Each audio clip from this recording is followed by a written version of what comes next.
My name is Emily, and I'm 30 years old. I work in an office. Recently, my boyfriend, Jake, proposed to me and we got married. When we were dating, Jake was kind and helped around the house. His job doesn't pay much, but he's doing well at work and trying his best. I hoped he would get a raise in the future.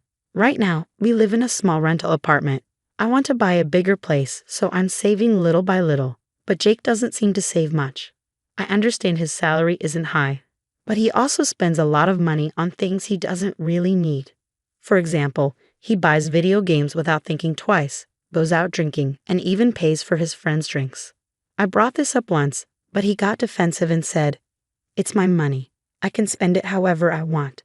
It's true that we keep our finances separate, and I also spend money on things like cosmetics. So I don't mind him spending on himself, but I at least try to save first before buying extra things. Unlike Jake, I don't run out of money before payday. Before we got married, he wasn't like this. He didn't buy so many things, and he used to take me to nice restaurants and give me gifts. I even felt bad, thinking maybe that's why he was short on money. Things also changed when it came to housework. Before marriage, we both worked and shared chores. If I had to work late, Jake would even cook for me. But after we got married, he left everything to me. He stopped helping. No cooking, no cleaning, nothing. If I don't do the cleaning, the place becomes a mess. So I have no choice but to do it, even when I'm exhausted. It's the same with cooking. No matter how late I get home, he never prepares anything. Instead, I find him playing video games saying, "I'm hungry. Make me something to eat." Many times I wanted to say, if you have time to play games, you have time to cook. But even with all my frustrations, I still loved Jake. He wasn't all bad. There was something about him that made me want to stay with him. He still surprised me with gifts for my birthday or our anniversary, even after we got married. So I thought we were doing okay. We've been married for 3 years now. We'd argue sometimes, but overall, I thought our marriage was fine. But after Jake's father, Robert, passed away, things started to change. His mother, Linda, began visiting us all the time. I understood that she was lonely, and I didn't mind her coming over. But she started coming every weekend, and I had no time to relax. Jake, on the other hand, would go out and leave me to entertain his mom. I wanted to spend time with my friends too, and I started feeling frustrated. Then one day, Jake suddenly said, "Let's buy a condo." I was surprised. Where did this come from? Well, since Mom visits so often, I thought it would be better if we had more space. Plus, didn't you want to buy a bigger place too? I do, but how are we going to afford it? If we both contribute, we can manage. I was actually impressed that Jake was thinking about me. He had always been a bit selfish, but this time, he seemed to care about our future. So I agreed. We started looking for a condo within our budget and found a beautiful, spacious one. It was a little expensive, but it was in a great location and had lots of natural light. "I don't know much about this kind of thing, so you can handle the paperwork and sign everything," Jake said. You always leave this stuff to me," I sighed. At that time, I didn't think much about it. I was just excited that we were finally getting a new home. So we bought the condo and moved in. It was really nice, and just being there made me happy. But about a week after we moved in, Jake suddenly said something shocking. "Mom's coming over today." "Oh, she wants to see our new place?" I asked, assuming that was the reason. I wasn't exactly excited about it, but since we hadn't invited Linda over yet, I suggested we get her some snacks for tea. Then Jake said, "Don't be too formal at first, or it'll be hard later on." "Huh? What do you mean?" "I mean she's coming to live with us." "What? This is the first time I'm hearing about this." "Oh yeah, I just told you now. Why didn't you even ask me first?" "But we have enough space, so it's fine. Plus, she can help you with housework." "That's not the point.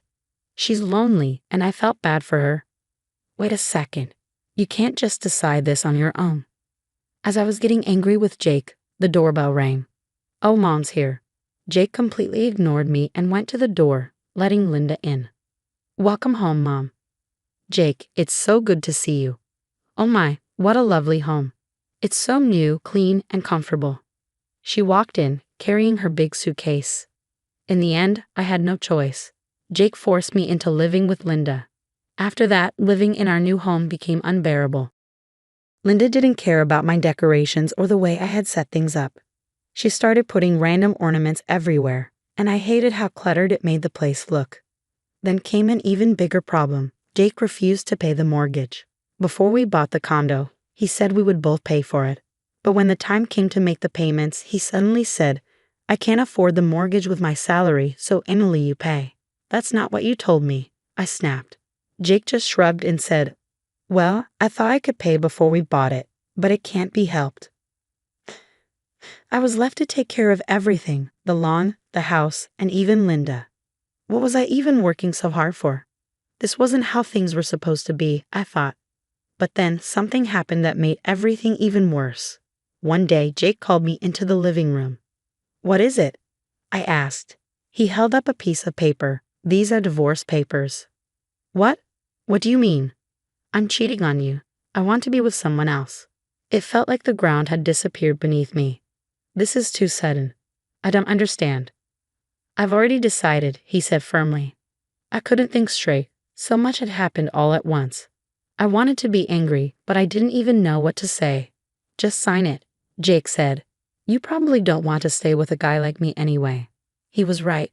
I could never stay with a man who cheated on me. In a way, maybe this was actually for the best. So I signed the papers. "Thanks, Emily. I'll never forget you. I'll turn these in after work tomorrow. It'll take me a few days to pack and leave."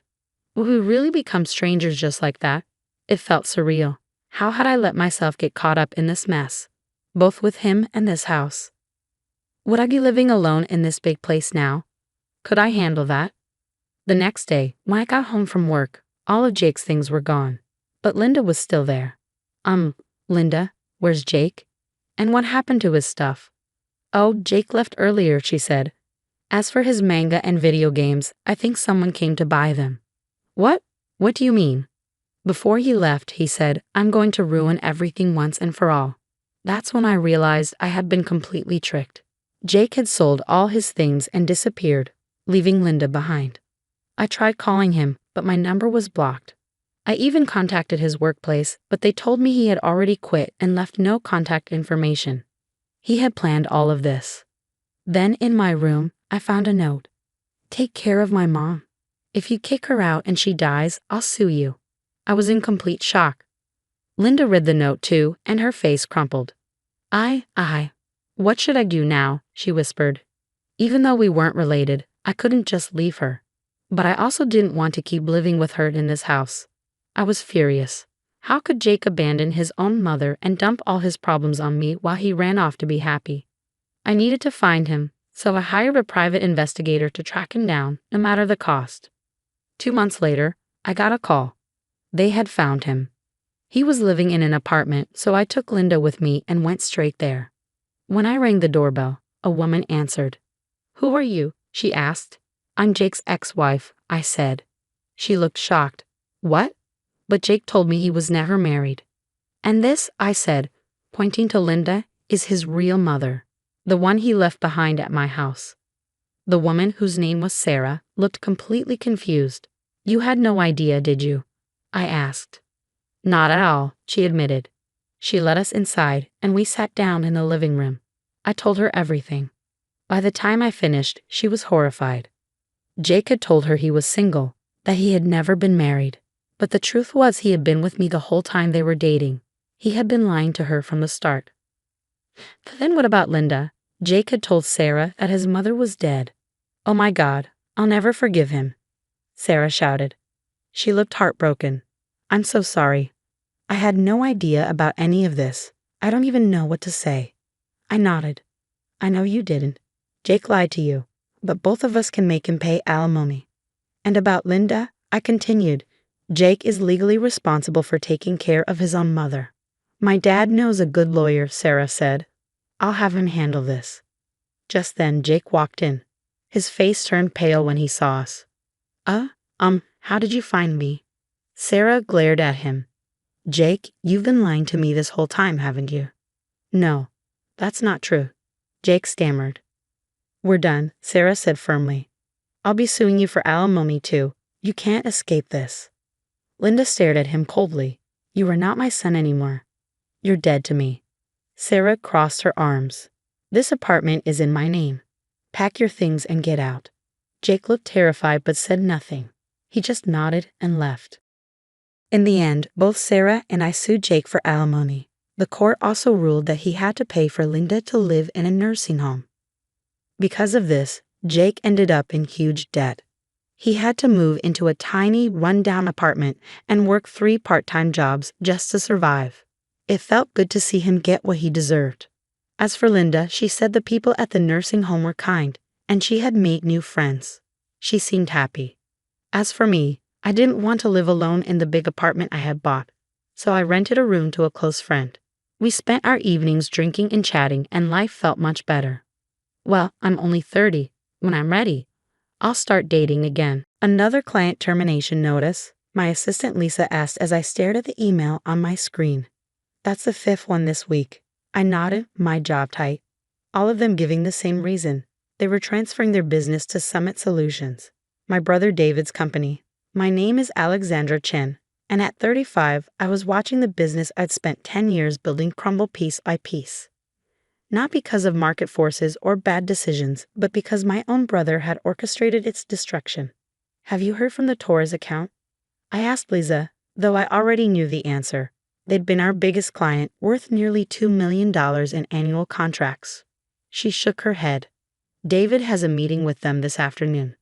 Of course he did.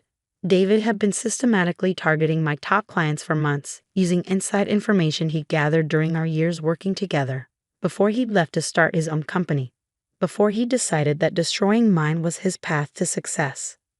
My phone buzzed. Speak of the devil. Hello, David, I said, keeping my voice neutral. Hey, sis, he said, his tone dripping with fake concern. Just wanted to give you a heads up. Torres signed with us this morning. Thought you should hear it from me.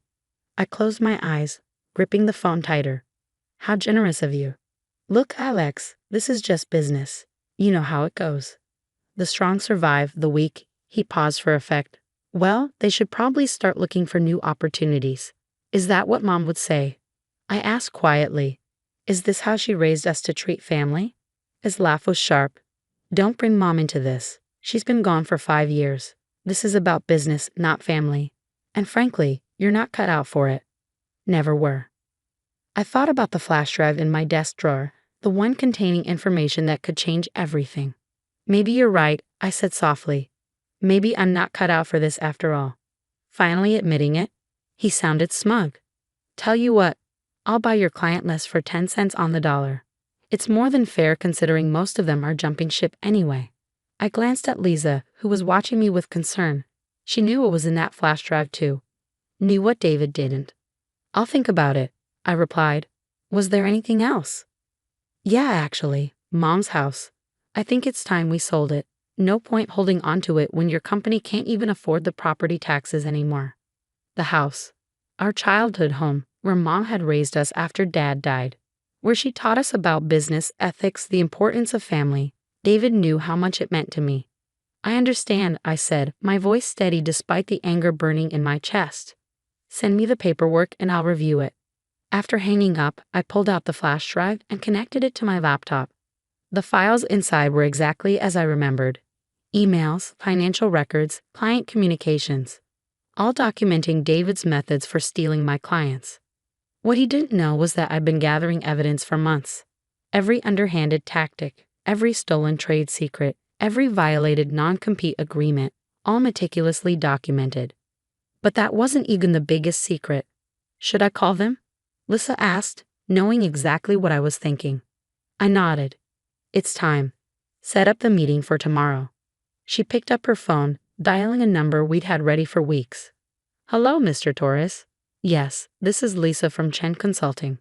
Ms. Chen would like to schedule that meeting we discussed. Yes, the one about Summit Solutions' fraudulent certifications. I smiled, remembering the day I discovered David's biggest mistake. In his rush to steal my clients, he falsified his company's security certifications, the ones required to handle government contracts.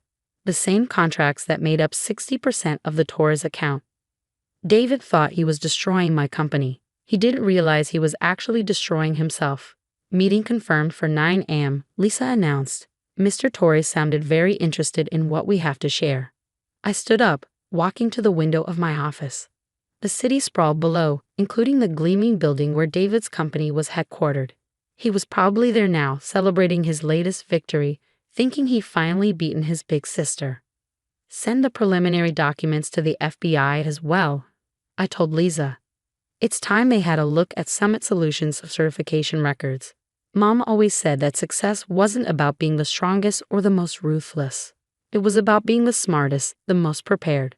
About doing things the right way, even when others didn't. I touched the photo of her on my desk, remembering her words from so long ago.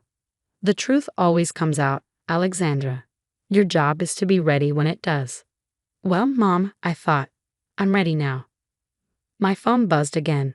Another message from David, checking in about that client list offer. Tick-tock, sis. Time's running out. I typed back a simple response. You're right, time is running out, but not for me. The next morning, I arrived at the office early. The meeting with Mr. Torres wasn't until 9, but I needed time to prepare. Lisa was already there, arranging documents on the conference room table. Everything's ready, she said, handing me a coffee. FBI agent Wilson called. They're very interested in the certification documentation we sent over.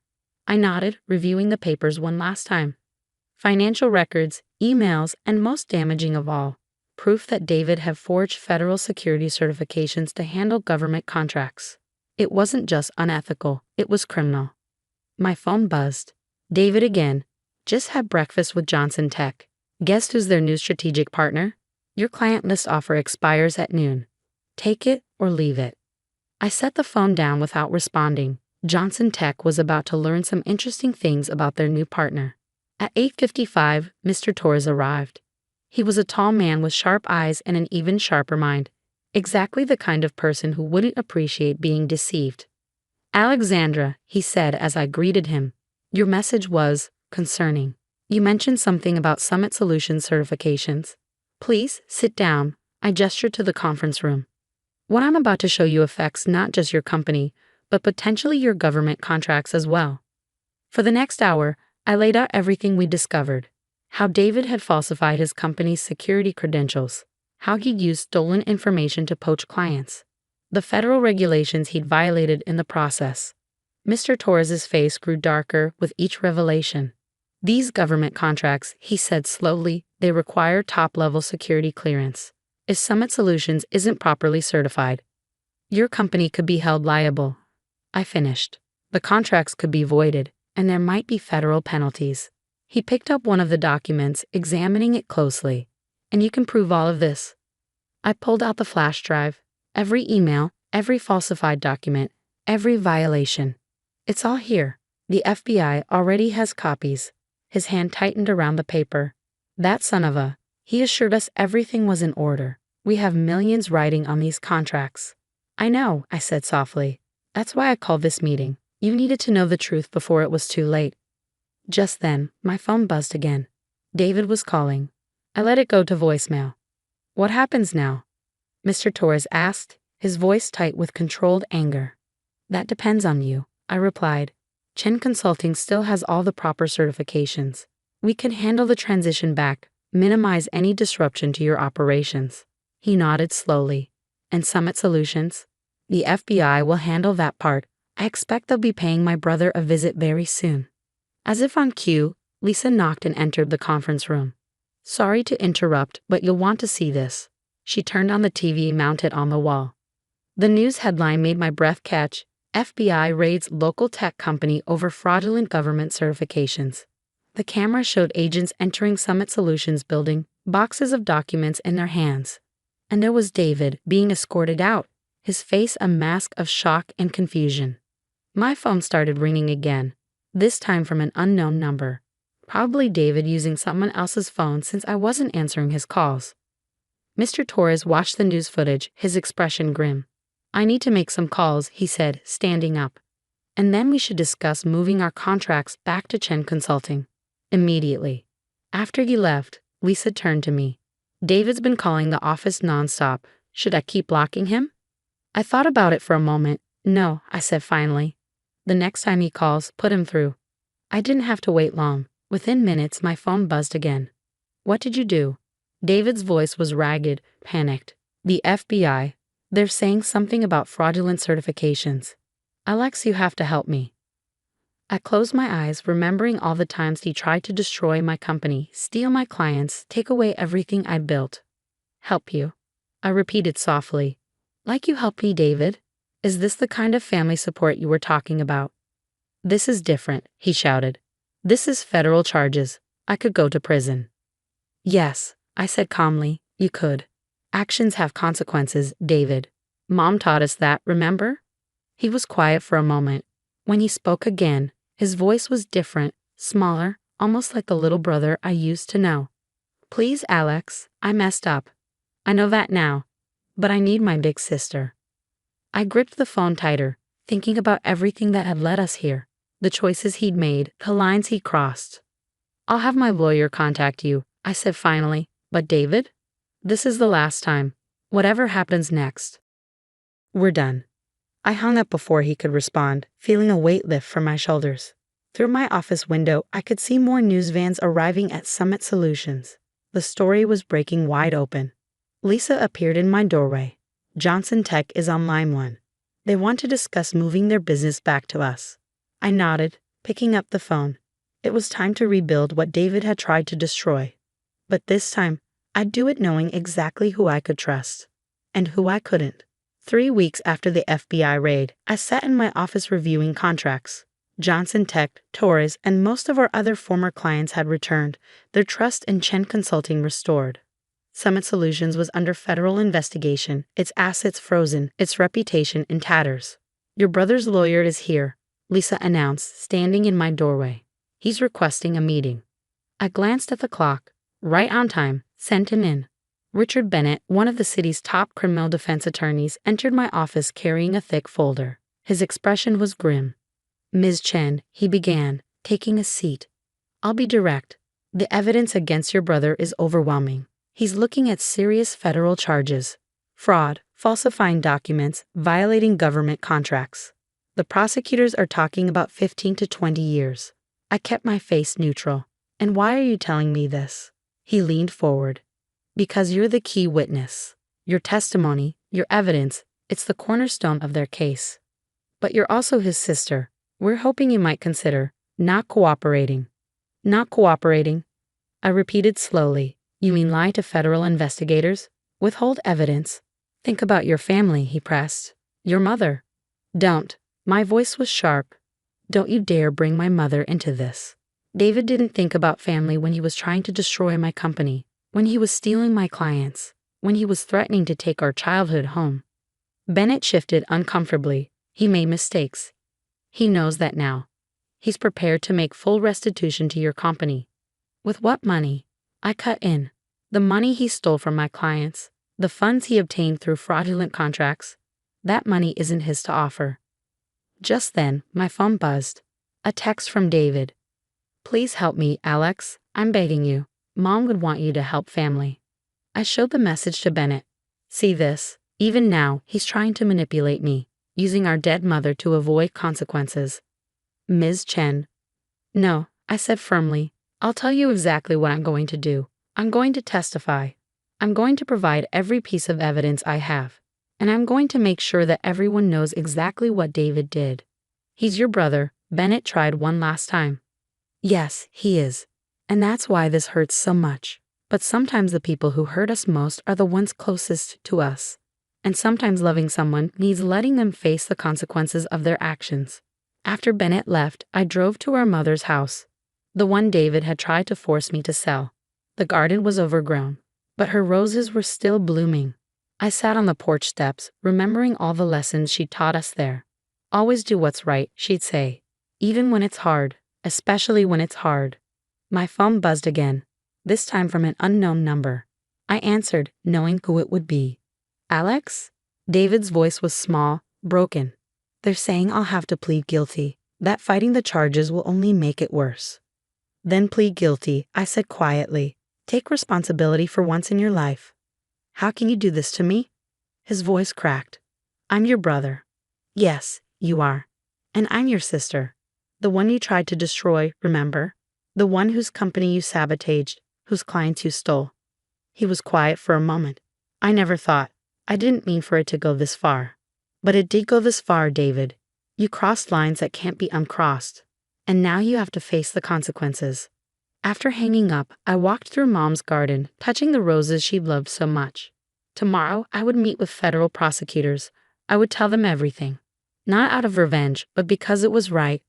6 months later, I sat in a courtroom as David pleaded guilty. The judge sentenced him to 12 years with possibility of parole. As they led him away, he looked back at me one last time. I saw something in his eyes I'd never seen before. Understanding. That evening, I returned to Mom's house. But this time, I wasn't alone. Lisa and several workers were with me. "Are you sure about this?" Lisa asked as we walked through the overgrown garden. I nodded. Mom always wanted to help people. This is how we'll honor her memory. The sign was already being installed at the front gate. Chen Foundation, supporting ethics in business. We were turning the house into a nonprofit, dedicated to helping small businesses protect themselves from fraud and unfair practices. David's actions had shown me how vulnerable companies could be. Now I would use that lesson to help others. In my office at Chen Consulting, I kept one reminder of everything that had happened. The flash drive that had started it all. Not as a trophy, but as a reminder that sometimes doing the right thing means making the hardest choices. David writes to me sometimes from prison. His letters are different now, more reflective, less manipulative. Maybe he's changed. Maybe he hasn't. But I know I did the right thing, not just for me, but for him too. Mom always said that true strength isn't in winning at any cost. It's in standing up for what's right, even when it breaks your heart. Looking at her roses blooming in the foundation's garden, I know she would be proud. Not because I won, but because I did it the right way. Sometimes the hardest lessons come from the people we love most. But sometimes those lessons lead us exactly where we need to be. The eviction notice felt heavy in my hands as I stared at my brother Marcus across our grandmother's kitchen table. He lounged in her favorite chair, feet propped up on the antique wood, wearing that insufferable smirk I'd grown to hate over the years. "Don't look so shocked, Emma," he said, taking a slow sip of coffee from her cherished china cup. "You had to know this was coming. Grandma always liked me best." My name is Emma Chen, and at 32, I was facing homelessness thanks to my own brother's greed. Our grandmother Rose had passed away 3 months ago, leaving behind her Victorian home where I lived and cared for her during her final years. Marcus hadn't visited once during that time, too busy with his real estate ventures in the city to spare even an hour for the woman who'd raised us after our parents died. The house had been in our family for generations, its walls holding countless memories of Sunday dinners, holiday celebrations, and quiet evenings spent listening to Grandma Rose's stories. I'd moved in 2 years ago when her health started declining, putting my career as an art conservator on hold to become her full-time caregiver. "She wouldn't do this," I said, my voice steadier than I felt. "She promised me I could stay here." Marcus's laugh was sharp and cruel. "Promises don't mean anything without legal documentation, sis. And these papers," he waved the deed in front of me, "say everything belongs to me now, including this dusty old house." I watched him carelessly handle the documents our grandmother had treasured, remembering how carefully she'd stored them in her antique secretary desk upstairs. The same desk where she'd kept her most precious possessions, old photographs, letters, and— "You went through her things," I said, the realization hitting me. "You searched her desk." "Of course I did," he scoffed. "Someone had to handle the legal matters while you were busy playing nurse. Found these buried under a bunch of worthless old papers. Lucky for me, right?" The casual way he dismissed our grandmother's treasures made my blood boil, but I kept my expression neutral. Marcus had always been like this, entitled, manipulative, seeing everything and everyone as pieces to be moved around in his game of acquisition and control. 30 days, he continued, standing up and adjusting his expensive suit. "That's more than generous, considering. I've got buyers interested already. This location is prime real estate. Once we gut the place and modernize it, it'll sell for triple what it's worth now." The thought of our grandmother's carefully curated home being stripped and modernized felt like a physical blow. Every piece of furniture, every wallpaper pattern, every creaking floorboard told a story. But Marcus had never cared about stories unless they came with dollar signs attached. "You can't just erase her like this," I said, following him as he strode toward the door. This house meant everything to her. He paused, hand on the doorknob, and turned to face me with an expression of mock pity. Oh, Emma, always so sentimental. This is business. Grandma's gone, and it's time to move forward. Maybe this will finally force you to get your life together instead of hiding away playing house. As he walked to his Mercedes parked in the driveway, I stood in the doorway watching him go.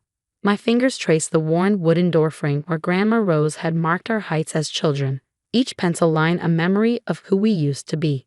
Marcus had been taller, always reaching higher, but I'd been the one who stayed rooted, who understood the value of home. That night, after hours of crying and raging at the unfairness of it all, I sat in Grandma Rose's study surrounded by the familiar scent of old books and lavender. The antique secretary desk loomed before me, its surface still bearing the marks where Marcus had carelessly rifled through decades of family history. But there was something he didn't know, something Grandma Rose had shared with me during one of our quiet evening talks just weeks before she passed. Running my fingers along the edge of the desk's writing surface, I felt for the nearly invisible seam she'd shown me. With a gentle press, a small hidden compartment clicked open. Inside lay a leather-bound journal, its pages filled with Grandma Rose's elegant handwriting and something else, something that would wipe the smug smile right off Marcus's face. But first, I had some reading to do. I settled into her old armchair, the journal cradled in my lap, and began to read. My dearest Emma, the first page began, "If you're reading this, then I'm gone, and your brother has likely shown his true colors." Little did Marcus know, but Grandma Rose had prepared for exactly this scenario. She knew her grandson all too well, and she left me with something far more valuable than just the house. I might have 30 days until eviction, but that was all the time I needed to set things right. I smiled, thinking of Marcus's confidence, his certainty that he'd won. He had no idea what was coming. Grandma Rose had taught me that sometimes the best revenge isn't swift or loud. It's patient, careful, and perfectly timed. Like the restoration work I did with damaged paintings, this would take precision and attention to detail. And I had learned from the best. I spent the next few days poring over Grandma Rose's journal, each page revealing more about the careful plans she'd laid. The leather-bound book wasn't just filled with memories. It contained detailed records of every transaction, every investment, and every secret deal my grandmother had orchestrated over the decades. Marcus might have gotten the house, but he'd overlooked something crucial. Grandma Rose had been far shrewder than anyone suspected. Behind her gentle demeanor and homemade cookies lay the mind of a brilliant businesswoman who'd spent years building an empire right under everyone's noses. My darling Emma, one entry read, "I've watched Marcus grow increasingly consumed by greed. He visits less and less, only appearing when he needs something.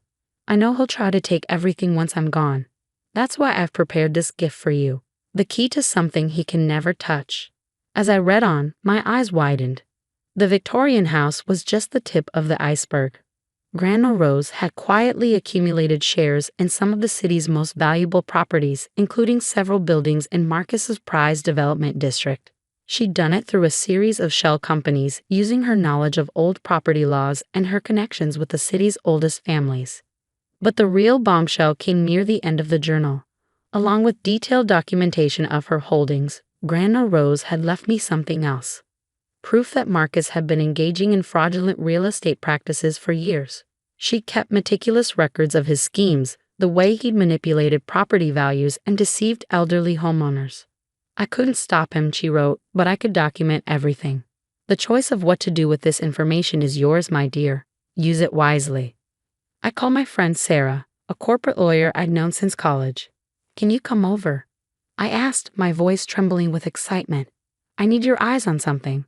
An hour later, we sat surrounded by papers spread across Grandma Rose's dining room table. Sarah's eyes grew wider with each document she examined. "Emma," she breathed, looking up at me, "this is incredible. Your grandmother wasn't just collecting evidence, she was building a case. These documents prove Marcus has been running a sophisticated fraud operation. If this got out, he'd lose everything." I finished, thinking of his smug face as he'd handed me the eviction notice. His reputation, his business, probably his freedom. Sarah nodded, shuffling through more papers. "The timing is perfect too. See this development project he's working on? The one he's probably planning to sell this house to? According to these records, he's been lying to his investors about property values and zoning laws. If someone were to expose this. I smiled, remembering Grandma Rose's words about patience and timing. How long would it take to put together a formal case? Give me 2 weeks, Sarah said, her eyes gleaming. I know exactly who to talk to at the SEC. They'd been trying to nail Marcus for years, but they never had enough evidence. This is the motherlode. The next morning, Marcus showed up unannounced, probably expecting to find me packing. Instead, I was in the garden tending to Grandma Rose's prized roses with the same care she'd always shown them. Still here? He called out, his expensive shoes crunching on the gravel path. You know, if you need help finding a place, I might be able to arrange something. A small apartment in one of my buildings, perhaps? At a family rate, of course. I stood up slowly, brushing dirt from my knees. That's thoughtful of you, Marcus, but I think I'll manage just fine on my own. He frowned, clearly thrown by my calm demeanor. Look, Emma, I know you're upset, but this is happening whether you like it or not. The buyers are coming to view the property next week. About that, I said, carefully pruning a deep red rose. You might want to hold off on any sales for now. Things are about to get complicated. What's that supposed to mean? He demanded, his confidence wavering slightly. I just smiled, the same smile Grandma Rose used to give when she knew something others didn't. You'll see. Oh, and Marcus, be careful with those property valuations you've been showing your investors. Numbers can be such tricky things, can't they? The color drained from his face. For the first time since this all began, I saw real fear in his eyes. Without another word, he turned and practically ran back to his car. That evening, as I sat in Grandma Rose's favorite chair watching the sunset paint the garden in shades of gold, I felt her presence stronger than ever. She'd known this day would come, had prepared for it with the same meticulous care she'd shown in tending her roses. Each thorny problem needed careful handling, she used to say, but with patience and the right tools, any garden could bloom. I picked up my phone and dialed Sarah's number. It's time, I said when she answered. Let's show my brother exactly what Grandma Rose left behind.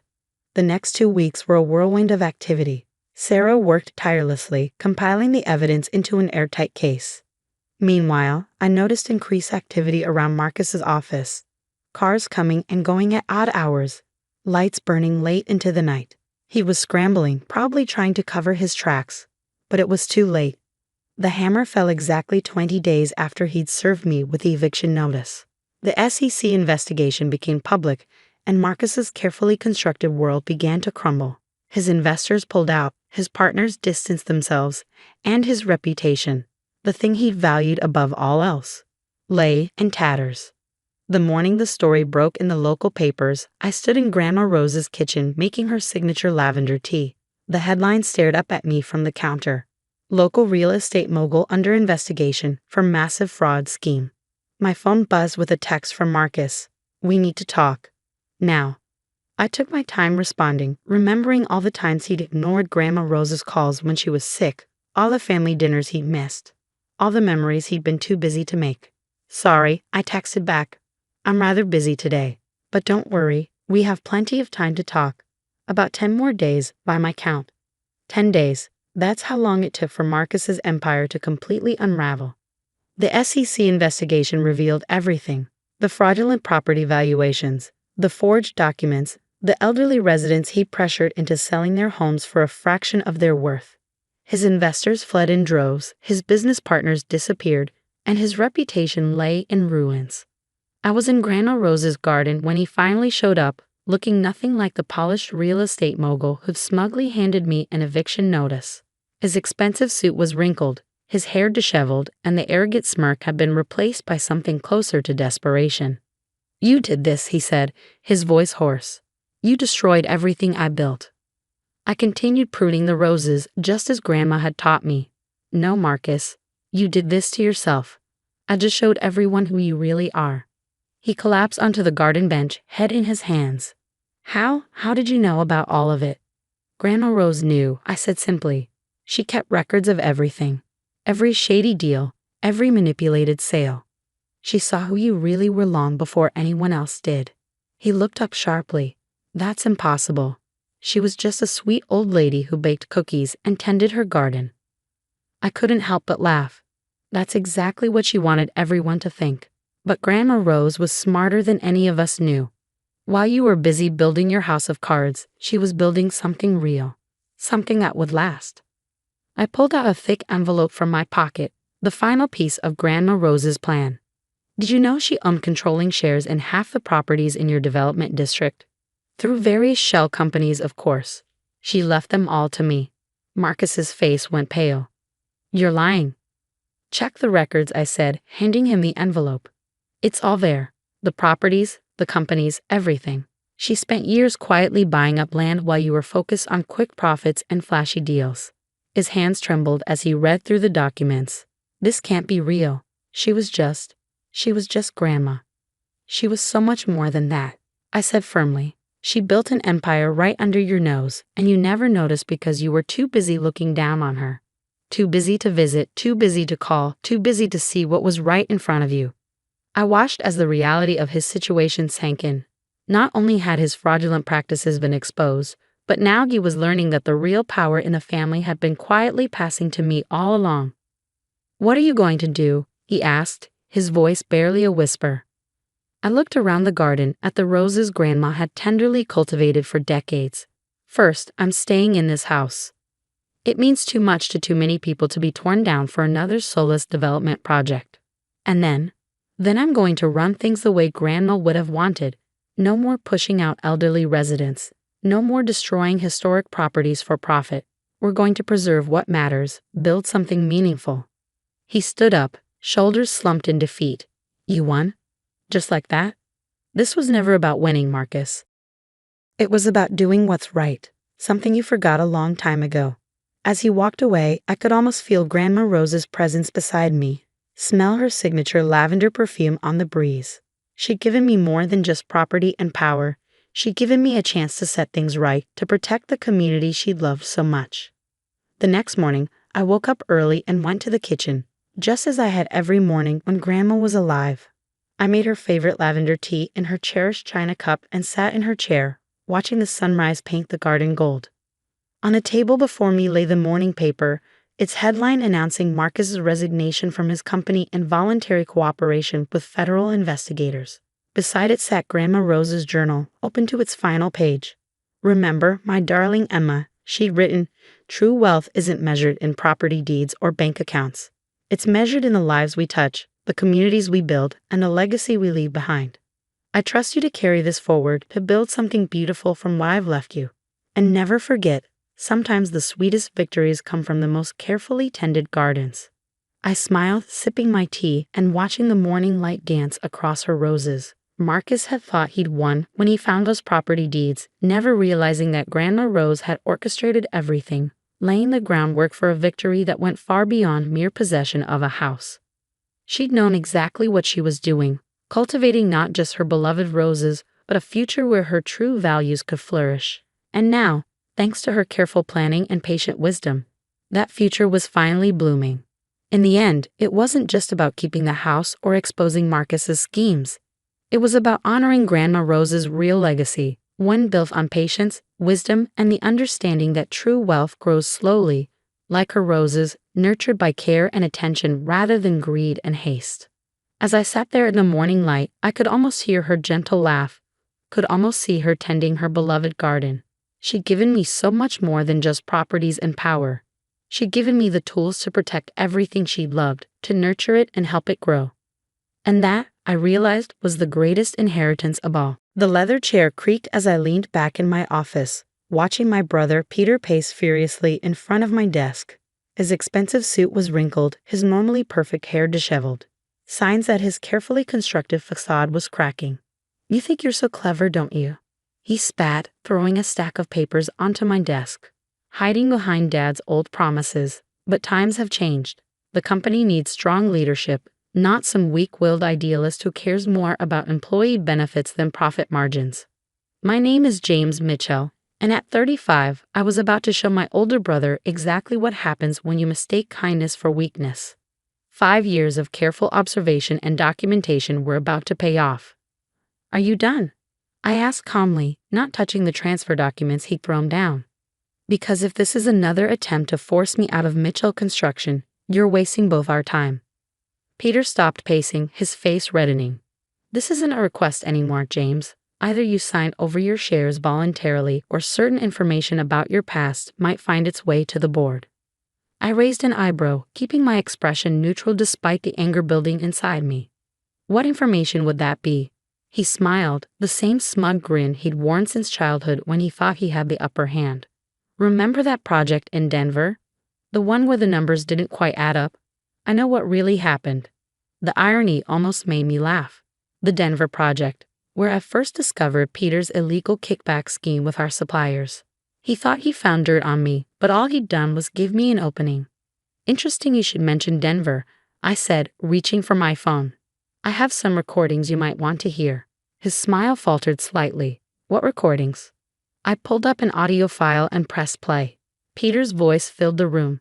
If anyone asks about the invoices, stick to the story. The extra materials were damaged on site.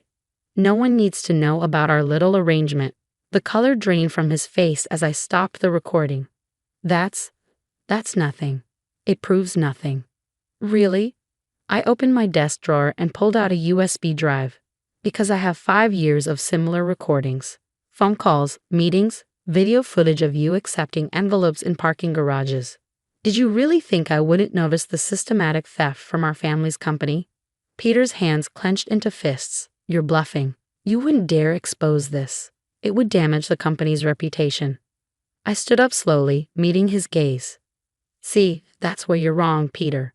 I've already exposed it to the right people. The FBI has copies of everything. They've just been building their case, gathering more evidence. Today was your last chance to come clean. What? His voice cracked. You're working with the FBI? For the past 3 months, I confirmed. Ever since I found proof that you were not just taking kickbacks, but laundering money for some very dangerous people.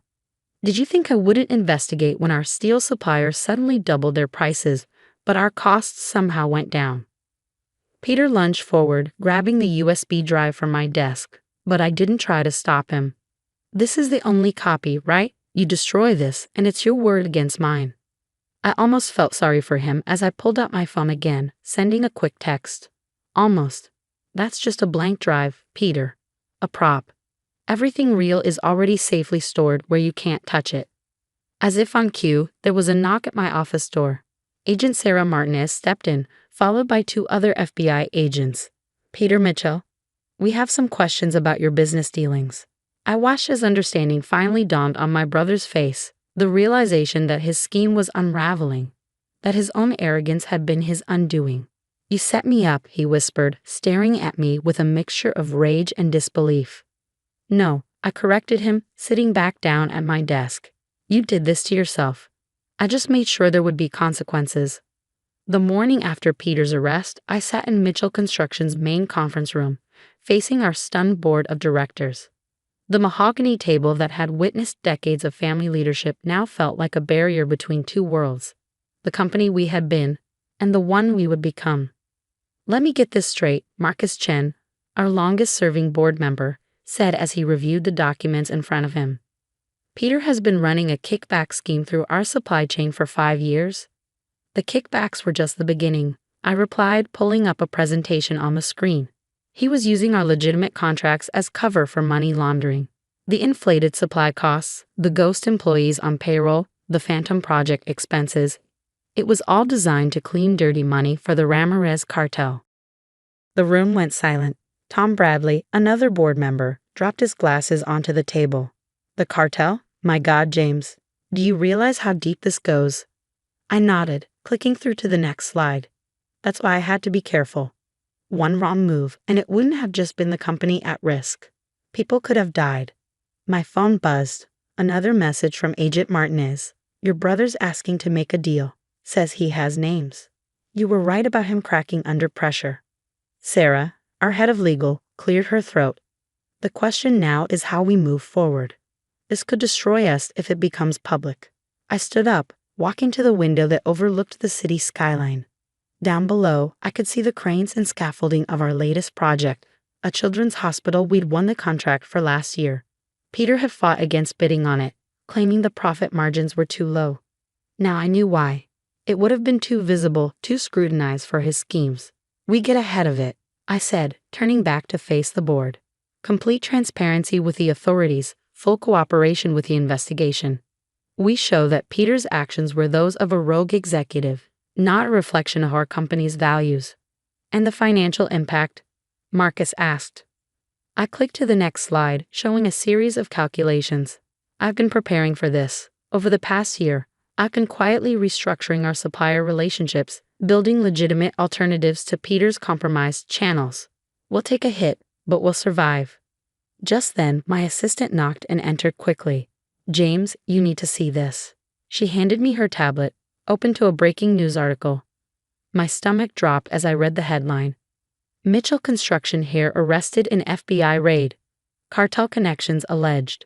The board members' phones started buzzing as the news spread. Sarah was already on her phone, likely calling our PR team. But I remained calm, having anticipated this moment. Ladies and gentlemen, I said, raising my voice slightly to cut through the growing chaos. This is what we prepare for. Sarah, initiate protocol echo. Marcus, call an emergency shareholder meeting for tomorrow morning. Tom, get our project managers on a conference call. They need to hear this from us first. As the room erupted into activity, I felt a strange sense of relief. The secret I carried for 5 years was finally out. The weight of watching, waiting, documenting every illegal move my brother made, it was over. My phone buzzed again, this time with a call from my mother. I stepped out into the hallway to answer it. James, her voice was shaking. Tell me it's not true. Tell me Peter wouldn't. Mom, I said softly, we need to talk. But not over the phone. Come to my office? An hour later, she sat across from me, her hands wrapped around a cup of tea that had gone cold. I just finished showing her a small fraction of the evidence I gathered against Peter. All this time, she whispered, you carried this burden alone. Why didn't you come to me? I thought about all the family dinners where Peter had played the perfect son, about how he'd systematically turned our parents against my concerns over the years. Would you have believed me? Peter was always the golden child, Ma. The one who could do no wrong. She flinched at my words, but didn't argue. And now? What happens to him now? That depends on how much he cooperates, I said, checking a new message from Agent Martinez. Right now, he's trying to save himself by giving up his contacts in the cartel. And the company? She asked. Your father built this from nothing, James. It was his legacy to both of you. I walked to my office wall, where a photo hung of my father and me at my first construction site. I was 12, wearing an oversized hard hat, beaming up at him. That's why I had to stop Peter, Mom. Dad built this company on integrity, on doing things right. Peter was destroying that, piece by piece. She stood up, walking over to join me at the photo. Your father would be proud of you, James, not just for saving the company, but for how you did it. You gave Peter every chance to stop, didn't you? I nodded, remembering the countless subtle warnings I'd dropped over the years, the opportunities I created for him to come clean. Until the very end. But he was too far gone, too convinced of his own invincibility. 6 months after Peter's arrest, I stood at the podium in Mitchell Construction's main auditorium, facing our employees, the press, and a future I never expected to navigate alone. Today marks a new chapter, I began, my voice steady despite the cameras flashing. Mitchell Construction isn't just surviving. We're emerging stronger, more transparent, and more committed than ever to our core values. The past months had been a whirlwind of federal investigations, damage control, and rebuilding trust. Peter had eventually pleaded guilty, turning state's evidence against the cartel in exchange for a reduced sentence. His cooperation had led to dozens of arrests and the dismantling of a major money laundering operation. As I continued my speech, I caught sight of Agent Martinez in the audience, giving me a subtle nod. Earlier that morning, she delivered the news. The last of Peter's cartel contacts had been arrested in Mexico. The threat that had hung over our company was finally gone. Some of you have asked why I waited so long to expose what was happening, I said, addressing the question that had haunted many discussions. The truth is, gathering evidence wasn't enough. We needed to ensure that when we moved, we could protect everyone involved. Our employees, our clients, our partners. My phone buzzed in my pocket, a message from Peter's lawyer. He wanted to meet. Again. I ignored it, focusing instead on the faces before me. These were the people who mattered now, the ones who had stuck with us through the crisis. In the past 6 months, we've implemented new oversight measures, restructured our supply chain, and established the most rigorous compliance program in the industry. But more importantly, we've renewed our commitment to what matters most, building not just structures, but trust. After the presentation, I retreated to my office to find my mother waiting. She looked better than she had in months, the shadow of Peter's betrayal finally lifting from her eyes. "He wrote to me," she said without preamble. "From prison." I sat down behind my desk, already guessing what was coming. "And?" "He wants to meet with you. Says he has information about other companies involved in his schemes. Claims he wants to make things right." I pulled out my tablet, bringing up the latest company financials. Our profits are up 15% since we cleaned house. Client confidence is restored. The FBI has everything they need from him. There's nothing left to make right. He's still your brother, James. I looked up at her, seeing the pain in her eyes. "No, Mom, he stopped being my brother the moment he decided to put everyone in this company at risk for his own greed." Just then, Sarah burst into my office, her face flushed with excitement. "James, you need to see this. The Children's Hospital project? We just got the final approval. All the funding is secured." I smiled, remembering how Peter had mocked this project as a waste of resources. "Get the team together. Let's do this right." My mother watched this exchange with a mixture of sadness and pride. "Your father always said you had the heart for this business. Peter had the ambition, but you had the heart." "Dad also said something else," I replied, standing up. "He said success without integrity isn't success at all. It's just failure in disguise."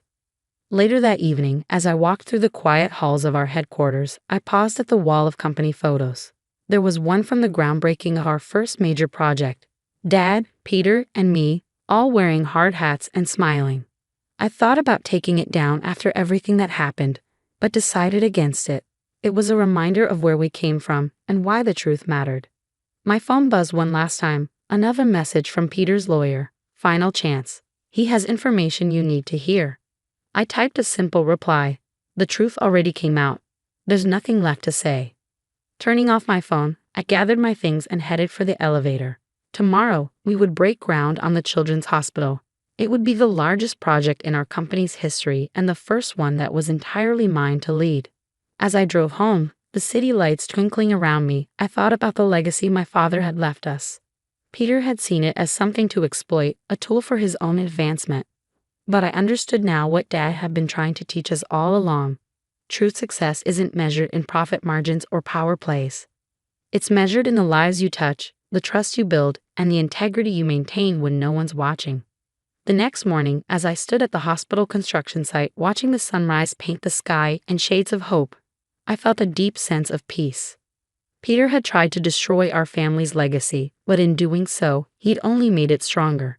Sometimes the greatest victories come not from defeating your enemies, but from staying true to who you are. The company would move forward, building not just buildings, but a future founded on trust, integrity, and the simple belief that doing the right thing matters. That was a legacy worth protecting, worth fighting for. And in the end, that was the only victory that truly mattered. The last email notification chimed on my phone as I shut down my laptop. Another successful day at TechVision, the software company I'd built from scratch over the past 5 years. I glanced at the framed photo on my desk. James and me on our wedding day, his arm around my waist, both of us beaming at the camera. 5 years of marriage, 5 years of building this company together. At least that's what I thought. My name is Emma Chin, and at 32, I had everything I thought I wanted. A thriving tech company, a beautiful home in San Francisco, and a husband who supposedly supported my dreams. But that night, as I packed up my office, I had no idea my whole world was about to implode. Working late again, James's voice made me jump. He stood in the doorway, hands in his pockets, watching me with an expression I couldn't quite read. "Just wrapping up," I said, gathering my things. The new client presentation went well.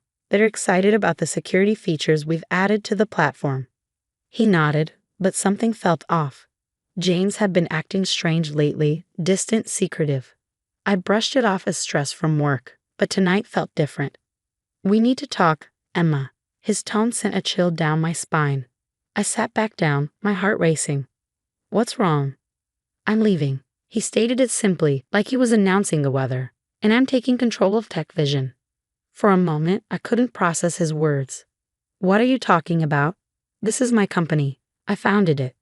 He laughed, a cold sound I'd never heard from him before. Oh, Emma, sweet, naive Emma, you really think you could have built all this without me? My connections, my expertise. I coded every line of that platform myself. I shot back, anger rising in my chest. I pitched to every investor. Using my network, he cut in. Face it, Emma, you're nothing without me. And now, he pulled out his phone, showing me an email. The board has voted. Effective immediately, I'm the new CEO. My hands shook as I read the email. Somehow, behind my back, James had convinced the board to vote me out. My own company, my creation, was being taken from me. How? I whispered, though the pieces were starting to fall into place. The late nights at the office, the secretive phone calls, the way he'd insisted on handling all the legal paperwork when we brought on investors. It was almost too easy, he said, smirking. While you were busy playing programmer, I was making the real moves. Building relationships, securing loyalties. They all know you're just a diversity hire anyway. The female Asian founder who makes good press. But the real power, that's always been me. I stood up, fury coursing through my veins. You can't do this. I'll fight you. With what? He laughed again. I've already transferred all our core code to my private server. The client list too. Good luck starting over with nothing. He walked over to my desk, picking up our wedding photo. You know what your problem is, Emma? You never learned to play the game. Tech isn't about code, it's about power. And you? You're powerless. The sound of glass shattering made me flinch as he dropped the frame, our smiling faces now cracked and broken on the floor. Clear out your desk by morning, he said, turning to leave. Oh, and Emma, don't bother trying to log into the system. Your access has been revoked. I stood there, surrounded by the remnants of my life's work, feeling everything crumble around me. But as I watched him walk away, something inside me hardened. He thought he'd broken me, but he'd just lit a fire. Thank you, I called after him. He paused, turning back with a confused expression. For what? I smiled, though my heart was racing. For the motivation. The next morning, I arrived early to find my key card already deactivated. Security escorted me to my office, where I silently packed my personal belongings into a box. As I walked through the office one last time, I saw the pitying looks from my former employees. People I'd hired, mentored, believed in. James watched from his new office, my old office, as I left, that smug smile still plastered on his face. He thought he'd won, that I'd disappear quietly into obscurity. He had no idea what was coming. That night, in my empty apartment, James had already moved out, leaving nothing but a divorce petition on the kitchen counter. I opened my laptop and began to code. I didn't need his stolen codebase or client list. I had something better. Knowledge, determination, and a burning desire to prove him wrong. You're nothing without me, his words echoed in my head as my fingers flew across the keyboard. I was about to show him just how wrong he was. Would you like me to continue with the next part of the story? 6 months after James took everything, I was working out of a tiny co-working space in Oakland, living on savings and determination. My new company, Phoenix Tech, was starting to take shape. Instead of copying Tech Vision's security platform, I'd identified a gap in the market, AI-driven threat detection that could adapt and learn in real time. The irony wasn't lost on me. James had stolen my old code, but he'd forced me to create something better. My phone buzzed, another email from my lawyer. The divorce proceedings were getting messy. James was trying to claim intellectual property rights to my new venture, arguing that the ideas had originated during our marriage. But I documented everything meticulously this time. Every line of code, every brainstorming session, every development milestone, all dated and timestamped after our separation. Ms. Chen. A voice pulled me from my thoughts. Lisa, my first employee, stood in the doorway of my makeshift office. Fresh out of Berkeley's computer science program, she reminded me of myself at her age. Brilliant, eager, and underestimated. The demo is ready, she said, practically bouncing with excitement. I followed her to the development area where our small team had gathered. 5 people, that's all we were. A far cry from TechVision's 100-plus employees. But what we lacked in numbers, we made up for in talent and drive. Show me, I said, taking a seat. The demo was flawless. Our AI system detected and neutralized threats faster than anything on the market, including TechVision's platform.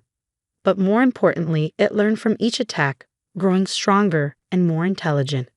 This is incredible, I breathed, watching the system adapt in real time. How soon until we can present to investors? 2 weeks, Lisa replied confidently. We just need to polish the interface and run final testing. I nodded, hope blooming in my chest. We had something special here, something that could change everything. The next morning, I received an unexpected visitor. Sarah Martinez, TechVision's former head of sales, walked into our office unannounced. Nice setup, she said, looking around our modest space. Different from the old days, huh? I tensed. Sarah had been one of the first to align with James during the takeover. What do you want? She sat down, her expression serious. Things at TechVision. They're not good, Emma. James is running it into the ground. The platform's stagnating, clients are unhappy, and the best talent is jumping ship. And I kept my voice neutral, though my heart was racing. I heard rumors about what you're building here. She leaned forward. Word is, it's revolutionary. I want in. I studied her carefully. Why should I trust you? Because I was wrong about James, she said quietly. We all were. And because I brought you this. She pulled out a USB drive. Internal reports showing serious vulnerabilities in TechVision's security platform. James knows about them but won't allocate resources to fix them. He's too busy trying to impress investors with flashy features. I took the drive, my mind racing. This was valuable intel, but something didn't feel right. What's the catch? Sarah smiled. No catch. I just want to be on the winning team this time. And Emma? That's you. After she left, I had our team analyze the USB drive for malware before accessing it. The reports were legitimate and damning. TechVision's platform had critical security flaws that put clients at risk. I stayed late that night, wrestling with what to do. The ethical thing would be to alert TechVision's clients about the vulnerabilities. But James would find a way to bury it, and it would tip our hand too early. No, I needed to be smarter. Strategic. I called an emergency team meeting the next morning. We're accelerating our timeline, I announced. I want us ready for demo day in 1 week. 1 week? Lisa's eyes widened. But we haven't finished testing. Then we work around the clock, I said firmly. Trust me, our window of opportunity is now. The next 7 days were a blur of coding, testing, and refining. We practically lived in the office, surviving on coffee and takeout. But watching my team push themselves, seeing their dedication, I knew we had something special. The night before our first major investor presentation, I received another unexpected visit. This time, it was Marcus Wong, one of Silicon Valley's most influential venture capitalists. Impressive space, he said, his tone slightly sarcastic as he took in our humble office. We prefer to invest in product rather than appearances, I replied coolly. He smiled. James told me you'd say something like that. My blood ran cold. You're in contact with my ex-husband. He suggested I stop by, Marcus said, examining his expensive watch. Wanted me to see what you're working with, or rather, what you're not working with. I stood up, anger coursing through me. If you're here to mock us, you can leave. On the contrary, he said, his expression shifting. I'm here because James is worried. He's been trying to block your meetings with potential investors, spreading rumors about you. And when someone that powerful is trying that hard to stop something, he smiled. Well, it usually means there's something worth seeing. I studied him carefully. And what exactly do you want to see? Everything, he said simply. Show me what's got James Chen running scared. For the next 2 hours, I walked Marcus through our platform. I showed him the AI's learning capabilities, the adaptive security features, everything we built from scratch. When we finished, he sat back, silent for a long moment. How much are you looking to raise? He finally asked. 5 million, I replied, for 20% equity. He shook his head. Not enough. You need to think bigger. He pulled out his phone, typing quickly. I'm transferring 10 million right now for 15%. I stared at him stunned. Why? Because revenge is a powerful motivator, he said, standing up. But what you've built here, this isn't about revenge anymore. This is about revolution. As he walked out, my phone buzzed with a transfer notification. $10 million. Enough to scale, to hire, to finally compete with Tech Vision on equal footing. I immediately called Lisa. Get the team in here. We're going shopping for a real office. The next morning, as we packed up our little space in Oakland, I found our first whiteboard covered in early sketches and ideas. At the top, in my handwriting, nothing without him. Watch me. I smiled, taking a photo before erasing it. Phase 1 of our journey was over. Phase 2 was about to begin. With Marcus Wong's investment, Phoenix Tech transformed overnight. We moved into sleek offices in downtown San Francisco, hired top talent, and accelerated our development timeline. But the real game changer came 3 months later when the cybersecurity world was rocked by a massive data breach. TechVision's platform had failed catastrophically. A vulnerability, the same one Sarah had warned me about, left dozens of major corporations exposed. Client data was compromised, stock prices plummeted, and the tech media was having a field day. I was in a meeting when James called. "What did you do?" he demanded, his voice shaking with rage. "I didn't do anything," I replied calmly. "Your platform's vulnerabilities did this to you. You knew about them. You could have warned us. Like you warned me before stealing my company." I couldn't help the satisfaction in my voice. "Besides, I did try to warn you. Sarah Martinez brought those reports to your attention months ago." His silence told me everything. "Face it, James. You were so busy playing power games that you forgot the most important thing, building something that actually works." The next few weeks were chaos in the tech world. TechVision's clients were jumping ship en masse, desperate for a secure alternative. And there we were, Phoenix Tech, with our revolutionary AI-driven platform ready to step in. Our first major client was Goldman Sachs, formerly TechVision's biggest account. When their CTO saw our demo, he signed on the spot. Others followed quickly: Microsoft, Oracle, Twitter. Each success felt like a vindication. Then came the moment that made it all worth it. I was being interviewed by TechCrunch about Phoenix Tech's mid-work rise when the reporter asked about James. "Your ex-husband's company is struggling," she said. "Any comment on TechVision's recent troubles?" I smiled, thinking of that night in my office when he told me I was nothing without him. "Innovation doesn't come from power plays or corporate politics," I said. "It comes from passion, determination, and the willingness to start over when necessary." TechVision forgot that. We didn't. The article went viral. Within hours, Phoenix Tech's valuation hit $1 billion. We were officially a unicorn. That evening, as I stood in my new office overlooking the bay, Lisa knocked on my door. "There's someone here to see you." It was James. He looked different, tired, defeated. The arrogance was gone from his stance. "I'm selling TechVision," he said without preamble. I raised an eyebrow. "And you're telling me this because?" "Because the only serious offer is from Cisco, and they want you to run it." He laughed bitterly. "Ironic, isn't it? They want to merge it with Phoenix Tech, under your leadership." I let his words sink in. Everything had come full circle. "You know what the funny thing is, James?" I said, walking to the window. "None of this would have happened if you hadn't betrayed me. You gave me the greatest gift possible, the motivation to build something better." He stared at me, realization dawning in his eyes. "You planned this. All of it." "No," I corrected him. "I just worked harder than you, built better products than you, led better than you. Everything you accused me of not being able to do without you. I did it, and I did it better." After he left, I called an all-hands meeting, looking out at my team, now over 200 strong. I felt a surge of pride. Phoenix Tech started as one woman's revenge story, I told them. But it's become something much bigger. We're not just a company. We're proof that sometimes the best success stories start with someone telling you you'll fail. 2 weeks later, I signed the acquisition papers. TechVision, the company that had once been stolen from me, was now a division of Phoenix Tech.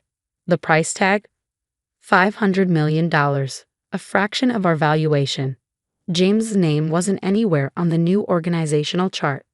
That night, as I packed up my old wedding photo, the one he'd shattered, I finally felt at peace. The broken glass had been replaced. but I kept it as a reminder, not of what I'd lost, but of what I'd gained: strength, independence, and the knowledge that I was never nothing without him. I was everything without him. And that was worth more than any revenge. As news of the acquisition spread through Silicon Valley, I received hundreds of messages from women in tech, sharing their own stories of being underestimated and overlooked. Each one reinforced what I'd learned. Success isn't about proving others wrong, it's about proving yourself right. Phoenix Tech continued to grow, expanding into new markets and technologies. We launched a foundation supporting women in STEM, offering scholarships and mentorship programs. The girl who'd once been told she was nothing was now helping others become something extraordinary. And James? Last I heard, he was trying to launch another startup. But Silicon Valley has a long memory, and some bridges, once burned, stay that way. As for me, I keep that broken wedding photo in my desk drawer.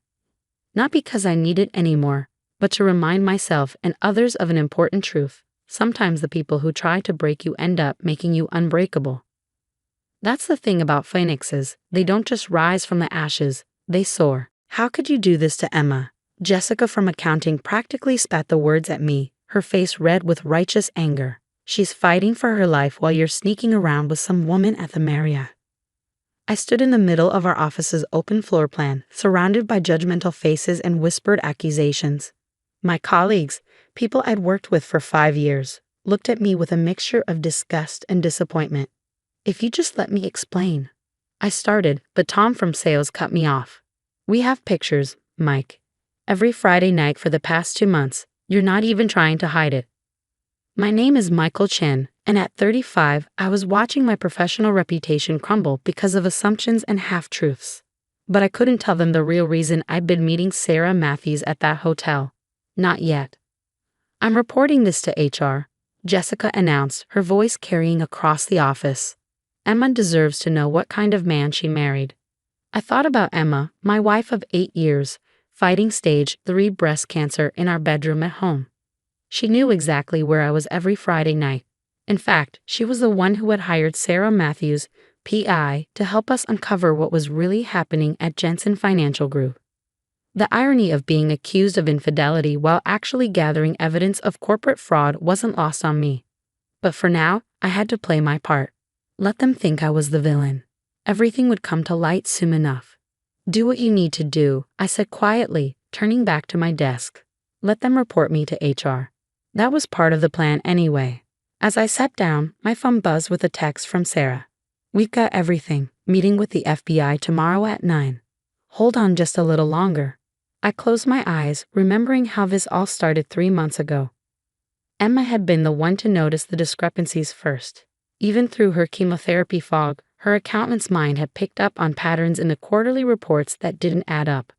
Mike, she'd said one evening, her voice weak but her eyes sharp as ever. Something's wrong with these numbers. The trading volumes don't match the reported profits. Someone's cooking the books. I dismissed it initially, too focused on her treatment and recovery to think about work irregularities. But Emma was persistent. She'd spent her career as a forensic accountant before the cancer forced her to step back. She knew fraud when she saw it. The more we looked, the more obvious it became. Jensen Financial wasn't just fudging a few numbers. They were running a massive Ponzi scheme, using new investor money to pay off older investors while pocketing millions. That's when Emma suggested hiring Sarah Matthews. We need proof, she'd said. Real evidence. And you need protection when this all comes out. So began my Friday night meetings with Sarah at the Marriott. We go over documents I carefully gathered, build our case piece by piece. The hotel was chosen specifically because we knew certain colleagues liked to grab drinks at the bar there. We wanted to be seen, but not too obviously, just enough to start rumors. A tap on my shoulder jolted me back to the present. It was Mark, my immediate supervisor, looking grave. HR wants to see you, he said, not quite meeting my highs. Now, I nodded, gathering my things. As I walked to the elevator, I could feel everyone watching, probably assuming I was about to be fired in disgrace. They weren't entirely wrong about the fired part, but disgrace? That wasn't in the cards. Patricia from HR was waiting in her office, looking uncomfortable. Michael, we've received some concerning reports about your personal conduct. I sat down, maintaining my calm exterior. I understand. These allegations, if true, reflect poorly on the company's values. Jensen Financial Group has a reputation to maintain. I almost laughed at that. Jensen Financial's reputation was about to take a much bigger hit than a supposedly unfaithful employee. We're going to have to place you on administrative leave pending an investigation. Patricia continued. Please turn in your badge and... Actually, I interrupted, pulling out my phone. I need to take this call. It's my wife. Patricia's face softened slightly. Everyone knew about Emma's cancer. She nodded, and I stepped into the hallway. Everything okay? Emma's voice was tired but alert. They're putting me on leave, I said quietly. Jessica and the others reported me for the hotel meetings. Emma managed a weak laugh. Perfect timing. Sarah just confirmed the FBI meeting. Did they ask for your badge yet? About to. Don't worry, I made copies of everything last week. My brilliant husband, she whispered. Go let them fire you with dignity. I'll see you at home. I returned to Patricia's office, where she awkwardly finished the suspension process. I handed over my badge, cleared out my desk, and walked out of Jensen Financial Group for what I knew would be the last time as an employee. The next morning, I met Sarah at a different hotel, this time for our scheduled meeting with FBI agents Morrison and Chen, no relation. Your colleagues did you a favor, Sarah said as we waited. Being suspended means they can't accuse you of actively stealing documents anymore. Everything you gathered was while you were a legitimate employee. I nodded, thinking about the extensive evidence we compiled. Emma had been right. The fraud went deep. Senior management had been running this scheme for years, using increasingly complex methods to hide their tracks. The FBI agents arrived precisely on time.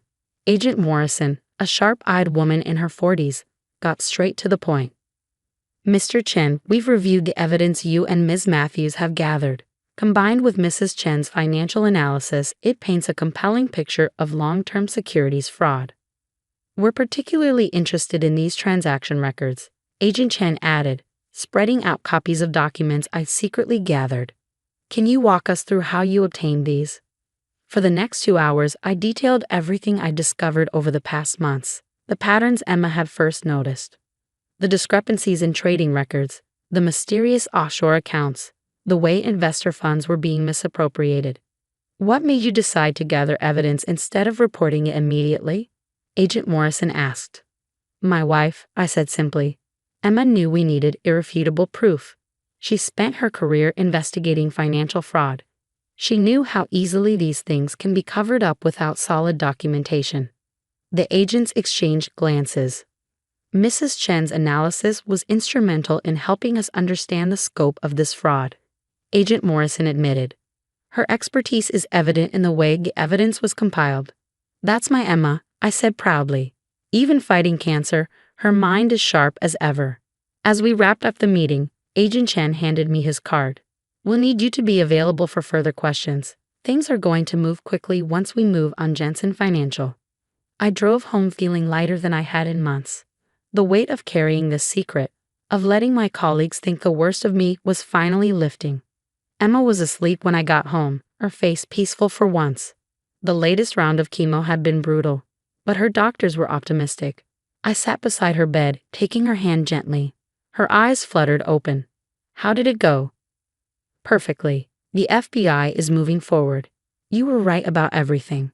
She smiled weakly. Of course I was. That's why you married me. For my brilliant mind. Among other things, I said, kissing her forehead. Did Jessica really lead the charge to HR?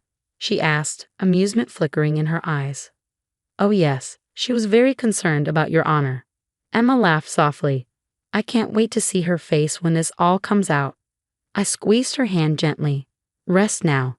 The hard part is over. But as I watched her drift back to sleep, I knew that wasn't entirely true.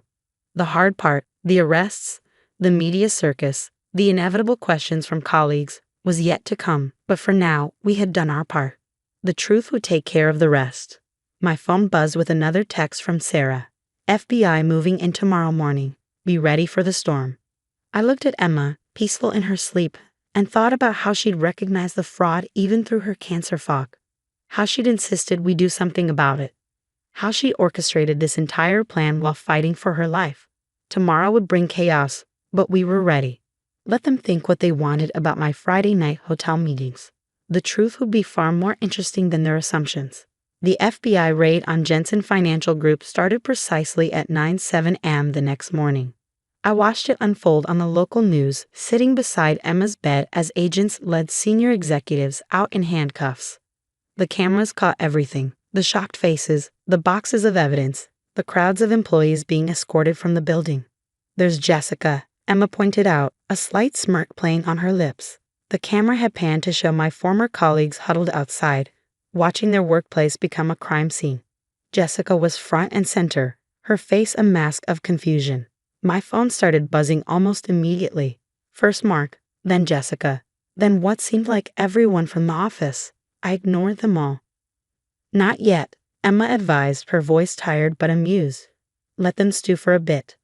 The news anchor's voice filled the room. In what authorities are calling one of the largest financial fraud cases in recent history, FBI agents have raided Jensen Financial Group following allegations of a massive Ponzi scheme. Sources say the fraud may involve billions of dollars in investor funds. I thought about all those Friday nights at the Marriott, carefully building our case with Sarah. The whispers and judgmental looks seemed a small price to pay now. The next call was from Agent Morrison. "Turn on Channel 7 at noon," she said without preamble. "We're holding a press conference. You might want to record it." Emma insisted on moving to the living room for the press conference. I helped her settle onto the couch, adjusting her pillows and blankets until she was comfortable. The chemo had taken its toll, but her eyes were bright with anticipation. At exactly noon, Agent Morrison stood at a podium outside Jensen Financial's offices. "This morning's operation was the culmination of a months-long investigation," she began. "Thanks to the diligent work of a whistleblower within the company, working in conjunction with his wife, a former forensic accountant, we have uncovered evidence of systematic fraud." My phone exploded with notifications. Apparently, my former colleagues were putting the pieces together. "Michael, please call me back. We need to talk." "Jessica, oh my God, was this what the hotel meetings were about?" "Tom, I think we made a huge mistake." "Mark?" Emma chuckled weakly at the messages popping up on my screen. "Should we tell them about Sarah's FBI credentials, or let them keep thinking you were having an affair?" Before I could answer, the doorbell rang. Through the security camera, I could see Jessica standing on our porch, shifting nervously from foot to foot. "Well," Emma said, raising an eyebrow, "this should be interesting." I opened the door but blocked the entrance. Jessica looked like she hadn't slept, her usually immaculate appearance slightly disheveled. "Michael, she started, then stopped, her face flushing. "I don't know what to say." "That's a first," I commented dryly. "We were so wrong," she blurted out. "The hotel meetings, the woman, you were gathering evidence. Her name is Sarah Matthews," I said. "She's an FBI consultant, and yes, every Friday night meeting you so diligently reported to HR was about documenting the fraud at Jensen." "But why didn't you tell us? Why let us think?" "Come in, Jessica," Emma's voice called from the living room. "I'll explain everything." Jessica's face went pale when she saw Emma.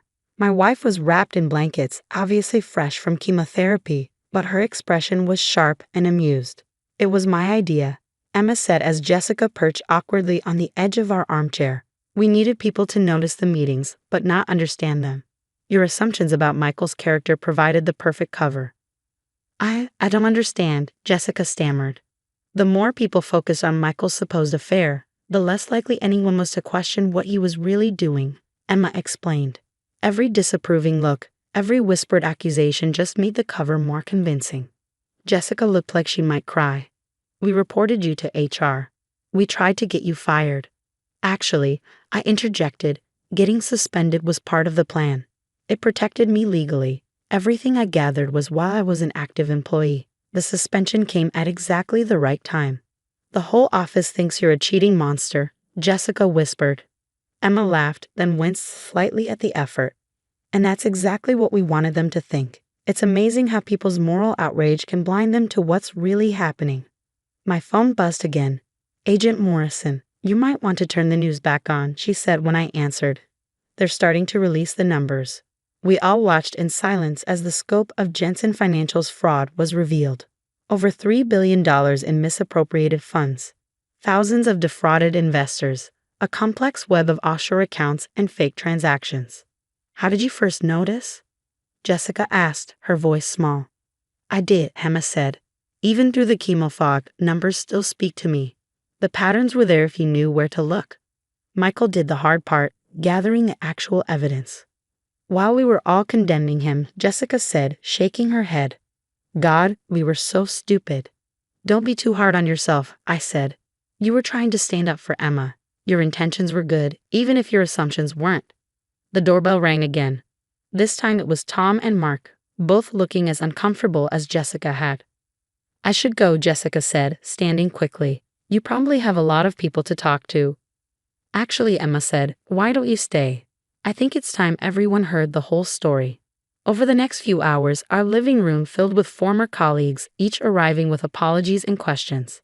Emma held court from her cocoon of blankets, explaining how we'd uncovered the fraud and orchestrated the investigation. The woman you saw at the Marriott, she told them, clearly enjoying their reactions, was not only an FBI consultant but also a former Marine. Michael was probably safer with her than he is with me. But the pictures, Tom protested. You were checking into rooms together. The hotel's conference rooms were perfect for reviewing documents, I explained. We needed somewhere private but public enough to be seen. Your photos actually helped establish the timeline of our investigation. As the afternoon wore on, Emma's energy began to fade. I started politely ushering people out, but not before Emma had one last thing to say. Next time, she told them, her voice tired but firm, maybe don't jump to conclusions. And remember, some of us can fight cancer and corporate fraud at the same time. After everyone left, I helped Emma back to bed. Satisfied? I asked, tucking her in. Immensely, she smiled. Though I think Jessica might need therapy after this. Small price to pay for taking down a $3 billion fraud, I said, kissing her forehead. We make a good team, she murmured, already drifting off to sleep. Over the next few weeks, the story exploded. National news picked up on the human interest angle. The cancer patient who spotted the fraud, the husband who gathered evidence while being ostracized by colleagues, the FBI agent who posed as the other woman. Sarah even came by to visit, causing our neighbors to do dramatic double takes. You should have seen their faces in the interrogation room, she told us, when they realized who I really was. Priceless. Jensen Financial's executives faced multiple federal charges. The FBI recovered most of the stolen funds, and class action lawsuits were already being filed on behalf of investors. My former colleagues, chastened by their rush to judgment, became Emma's biggest supporters. They organized meal trains during her chemo, took turns driving her to appointments, and constantly asked for updates on her recovery. It's a bit much, Emma admitted one evening as we sorted through get-well cards. But I suppose it's better than them thinking you're having an affair. 6 months later, Emma's doctors declared her cancer in remission. The same week, the first Jensen Financial executive pleaded guilty, confirming everything we'd uncovered. I received job offers from several prestigious firms, all eager to hire the whistleblower who helped expose one of the biggest financial frauds in recent history. But I had other plans. Emma and I started our own consulting firm, specializing in fraud detection and prevention. Our first client, the FBI. Life is funny, Emma said one night as we worked late in our home office. If I hadn't gotten cancer, I might never have had the time to look so closely at those reports. If our colleagues hadn't been so quick to believe the worst of me, we might never have had such a perfect cover, I added. And if people weren't so busy looking for affairs and scandal, they might have noticed the actual crime happening right in front of them. We looked at each other and laughed. The whole thing was absurd. Cancer, corporate fraud, fake affairs, and redemption all rolled into one strange package. Jessica still can't look me in the eye when we run into her. Despite my assurances that all is forgiven, Tom sent us a ridiculously expensive gift basket with a card that read, "Sorry we thought you were a cheating scumbag. Congratulations on taking down the bad guys." Sarah still meets us at the Marriott occasionally, though now it's just for drinks and catching up. Sometimes we spot people doing double takes, probably wondering if they're witnessing another scandal in the making. Let them wonder, Emma always says with a wink. People see what they want to see. And she's right. Sometimes the best way to hide the truth is to let people believe the lie they created for themselves. We learned that lesson well. The doorbell rang at exactly 2:14 p.m. on a Saturday afternoon. I'd been expecting it, though Ashley Carter, the woman who stood on my doorstep clutching a manila envelope, had no idea that her dramatic revelation was about to backfire spectacularly. "Are you Victoria Mitchell?" she demanded, her voice shaking with barely controlled rage. I smiled warmly, stepping aside. "I am. Would you like to come in? I just made coffee." She hesitated, clearly thrown off by my calm demeanor. This wasn't the reaction she'd expected when coming to confront her husband's other wife. "My name is Victoria Mitchell, or at least, that's what James Mitchell had called me for the past 8 years. I'm 34, run a successful consulting firm, and until 6 months ago, I thought I had a perfect marriage to a wealthy investment banker. Then I found the receipt. Please sit." I gestured to our immaculate living room, a showcase of James's success with its designer furniture and original artwork. Ashley perched awkwardly on the edge of the white leather sofa, still clutching her envelope. "I don't understand," she said, watching me pour coffee into delicate china cups. "You're not surprised? About you being James's wife? The one he married in 2008 in Cape Cod." I handed her a cup. "No, I'm not surprised at all." The color drained from her face. "How did you know about Cape Cod?" I sat down across from her, smoothing my skirt. "The same way I know about your daughter Emma's private school tuition, the house in Connecticut, and the fact that James has been lying to both of us for nearly a decade." She set down her untouched coffee with trembling hands. "I don't understand. If you knew, why didn't I confront him? Leave him? Report him?" I smiled. "Because that would have been too easy, and James Mitchell deserves anything but easy." I walked to my home office, returning with my own manila envelope. 6 months ago, I found a receipt in James's jacket. Nothing suspicious, just a dinner at Le Bernardin. But the date caught my eye. It was our anniversary, and James had told me he was in London on business. Ashley's eyes widened as I continued, so I did some digging. Hired a private investigator. And what I found, I laughed softly. Well, let's just say James isn't as clever as he thinks he is. "Why are you telling me this?" Ashley asked, her initial anger giving way to confusion. "Because," I said, opening my envelope, "you're not here by accident, Ashley. That anonymous tip you received about James' other wife? The documents that led you to my address? That was me." She gasped. "You. I needed you to find out the truth, but more importantly, I needed you to find out today. Right now, because in about 30 minutes, James is going to walk through that door, fresh from his business trip to Chicago." I made air quotes with my fingers, though we both know he was actually at Emma's soccer tournament in Connecticut. Ashley's hands flew to her mouth. "He said he had meetings in Boston." "He always was good at keeping his stories straight," I said. "Well, mostly straight. That's how I caught him, you know. One tiny slip-up with a dinner receipt, and his whole carefully constructed house of cards started to fall." I pulled out my phone, showing her a banking app. "Do you know what else I found while investigating our husband? Offshore accounts, shell companies, a whole network of hidden assets that I'm betting even you didn't know about." She shook her head slowly. "James Mitchell, the brilliant investment banker, has been doing more than just managing other people's money. He's been stealing it. Small amounts, cleverly hidden, spread across hundreds of accounts. The kind of theft that's hard to trace unless you know exactly where to look." "How do you know all this?" Ashley whispered. I smiled. "Because before I married James, I worked in forensic accounting, a detail he apparently never bothered to learn about his second wife. Just like he probably doesn't know what you did before becoming a full-time mother." "I was a compliance officer at Morgan Stanley," she said quietly. "Exactly. He married smart women, Ashley. That was his first mistake." The sound of a car pulling into the driveway made us both turn toward the window. "Right on schedule," I said, standing up. "Are you ready to help me take down our husband?"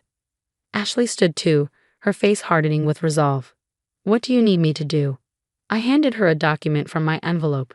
"First, we're going to let him walk in and try to explain why there are 2 Mrs. Mitchells in his living room. Then, while he's desperately trying to talk his way out of that situation, you're going to show him this." She looked at the paper, her eyes widening. "Is this proof of his financial crimes?" "Yes, but it's only the beginning. I checked my watch. He'll be coming through that door in about 30 seconds. Remember, let him talk. The more he lies, the deeper he'll dig himself. We heard keys in the lock, and I felt a surge of anticipation. 6 months of planning, of careful documentation and strategic moves had led to this moment. Victoria? James's voice called out. I'm home early. I managed to wrap up those meetings in Chicago. He walked into the living room, his designer briefcase in one hand, a bouquet of apology flowers in the other, his standard gift when he'd been away too long. He froze mid-step when he saw us both standing there. The flowers hit the floor with a soft thud. Hello, darling, I said sweetly. Look who stopped by for coffee. Your wife. James Mitchell had always been good at talking his way out of tight spots. It was what made him such a successful investment banker, that and his complete lack of moral compass, as we discovered. But standing in his perfectly decorated living room, faced with both his wives, even his silver tongue seemed to fail him. I can explain, he stammered, his usual confidence cracking. Can you? Ashley and I spoke in perfect unison, causing him to flinch. It's not what you think. He tried again, his eyes darting between us, probably trying to calculate which one of us was the bigger threat. I smiled, enjoying his discomfort. Really? Because I think this is exactly what it looks like. You married Ashley in 2008 in Cape Cod. Beautiful ceremony, by the way, I saw the photos. Then you married me in 2015 in Aspen, telling each of us that your frequent business trips were just part of being a successful banker. The color drained from his face. How long have you? No. I finished for him. Long enough to find everything, James. Every account, every transfer, every lie. He straightened his tie, a nervous habit I'd noticed over the years. Whatever you think you found, you don't understand the complexities of international finance. Oh, but we do, Ashley cut in, her voice steady. Victoria was kind enough to share all the documentation with me. The shell companies in the Caymans, the missing client funds, the fake investment accounts. You've been stealing for years, I added, pulling out my phone. Small amounts cleverly hidden. But you got sloppy, James, just like you got sloppy with that dinner receipt. His face hardened. You can't prove anything. I pressed play on my phone. His voice filled the room. Just move the Johnson Fund through the usual channels. By the time anyone notices, it'll be spread across so many accounts they'll never trace it. That's from 3 weeks ago, I said calmly. Your call with Marcus about the pension fund theft. I have hundreds more recordings, James. Every meeting, every call, every confession. He lunged for my phone, but I was ready for that. Ashley stepped between us, her own phone raised. I wouldn't, she said coldly. Everything's already been backed up and sent to secure servers. If anything happens to either of us, it all goes straight to the FBI. James collapsed onto the sofa, his perfectly tailored suit suddenly looking rumpled and wrong. What do you want? Want? I laughed. We want everything, James. Every penny you've stolen, every asset you've hidden. You're going to sign everything over to a victim restitution fund. You can't be serious, he scoffed. You'll get nothing. You'll both be disgraced when this comes out. Will we? Ashley pulled out another document, because according to these records, we're both innocent victims of your fraud. In fact, we're the ones who uncovered it and reported it. You already reported. His voice trailed off as realization hit him. Not yet, I said softly. You have 1 hour to sign these papers, transferring everything to the restitution fund. If you do, you might only serve 5 years. If you don't, I shrugged. Well, the FBI is very interested in investment fraud these days. His face contorted with rage. You manipulative by. Careful, Ashley cut him off. Remember those recordings. Everything you say or do right now is being documented. As if to prove her point, a small red light blinked from the bookshelf. One of many cameras I'd installed months ago. James's shoulders slumped. You planned this. All of it. From the moment I found that receipt, I confirmed. The anonymous tip to Ashley, the evidence gathering, the recordings, all of it leading to this moment. You should have done your homework, James, before marrying a forensic accountant and a compliance officer. He looked up, desperation replacing anger. We can work something out. I have more money hidden away. We could split it, the 3 of us. Still trying to negotiate? I shook my head. It's over, James. The only choice you have left is whether you want to do this the easy way or the hard way. James chose the hard way. I watched from my office window 3 days later as FBI agents let him out in handcuffs. He'd spent those 3 days trying to move money, delete records, and call in favors, all of which failed because Ashley and I had already frozen every account, backed up every record, and warned every contact. Mrs. Mitchell. An FBI agent appeared at my door. We've finished collecting evidence from a home office. We'll need you to come down to give a formal statement tomorrow. I nodded, suppressing a smile at the Mrs. Mitchell, soon to be former, along with Ashley.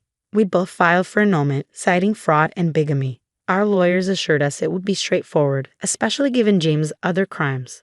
My phone buzzed. Ashley. It's done, her text read. Just watch them raid the Connecticut house.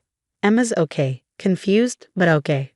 I'd grown to respect Ashley over the past few days. She'd handled the destruction of her 15-year marriage with remarkable strength, focusing on protecting her daughter and helping bring James to justice. The final tally of James's theft was staggering. $67 million, stolen from various clients over a decade.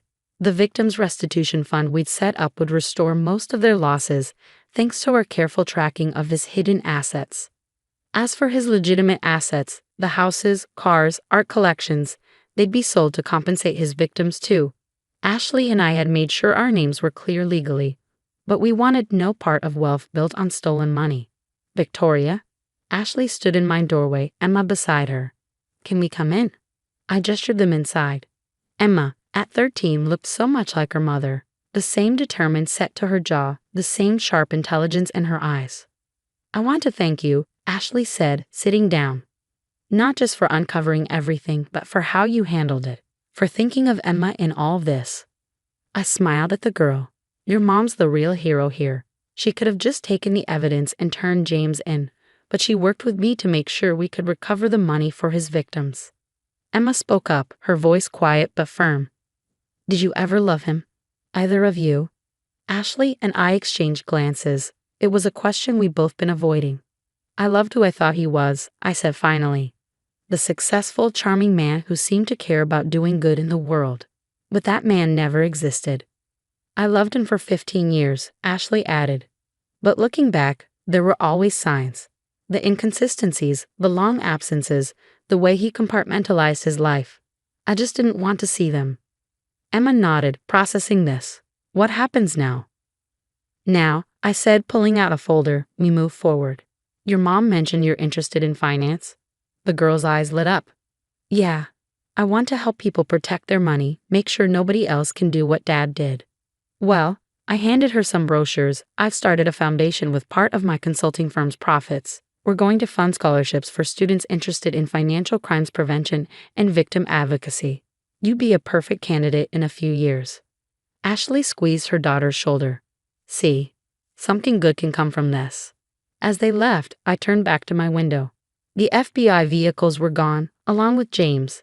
The life I thought I had, perfect marriage, wealthy husband, glamorous lifestyle, had vanished too.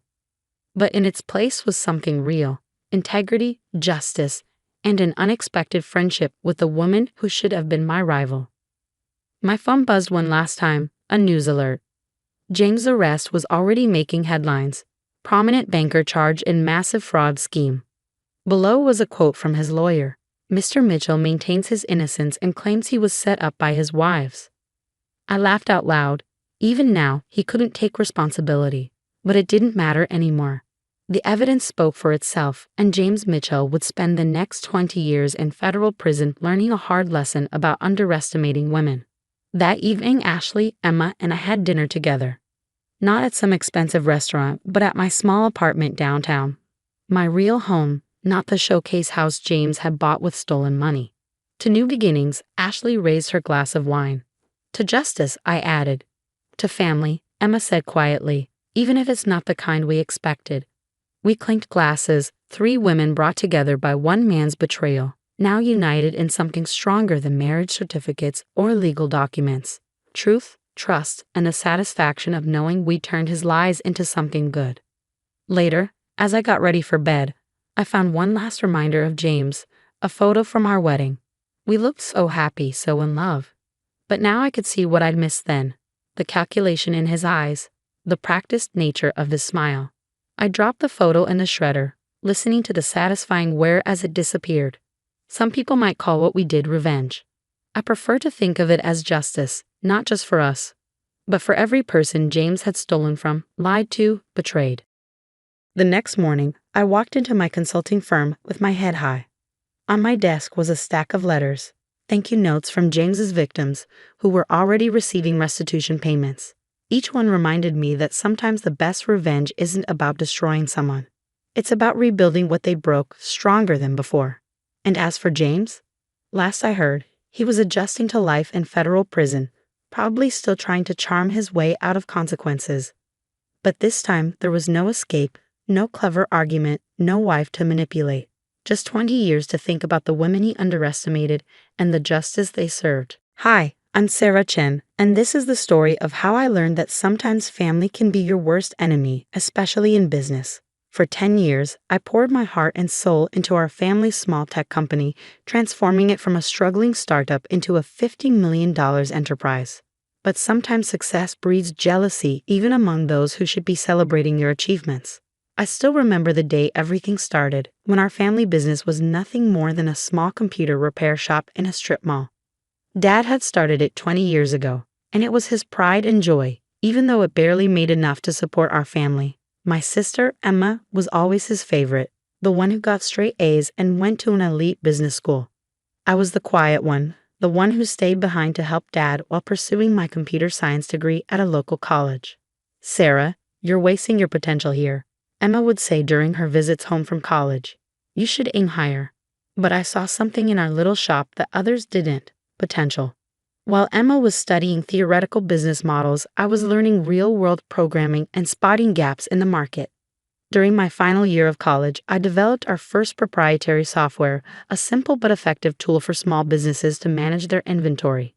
It wasn't revolutionary, but it was user-friendly and affordable. Dad was skeptical at first, but when local businesses started buying licenses, his attitude changed. Maybe you're onto something here, kiddo, he said, finally showing a glimmer of pride in my work. Those words meant everything to me then. If only I had known they were as temporary as morning dew. The business grew steadily under my guidance. I worked 14-hour days, 7 days a week. While Emma was climbing the corporate ladder at a prestigious consulting firm in New York, I was building something real. Our little repair shop transformed into a software development company, and our client base expanded from local businesses to national corporations. Mom watched it all with quiet concern.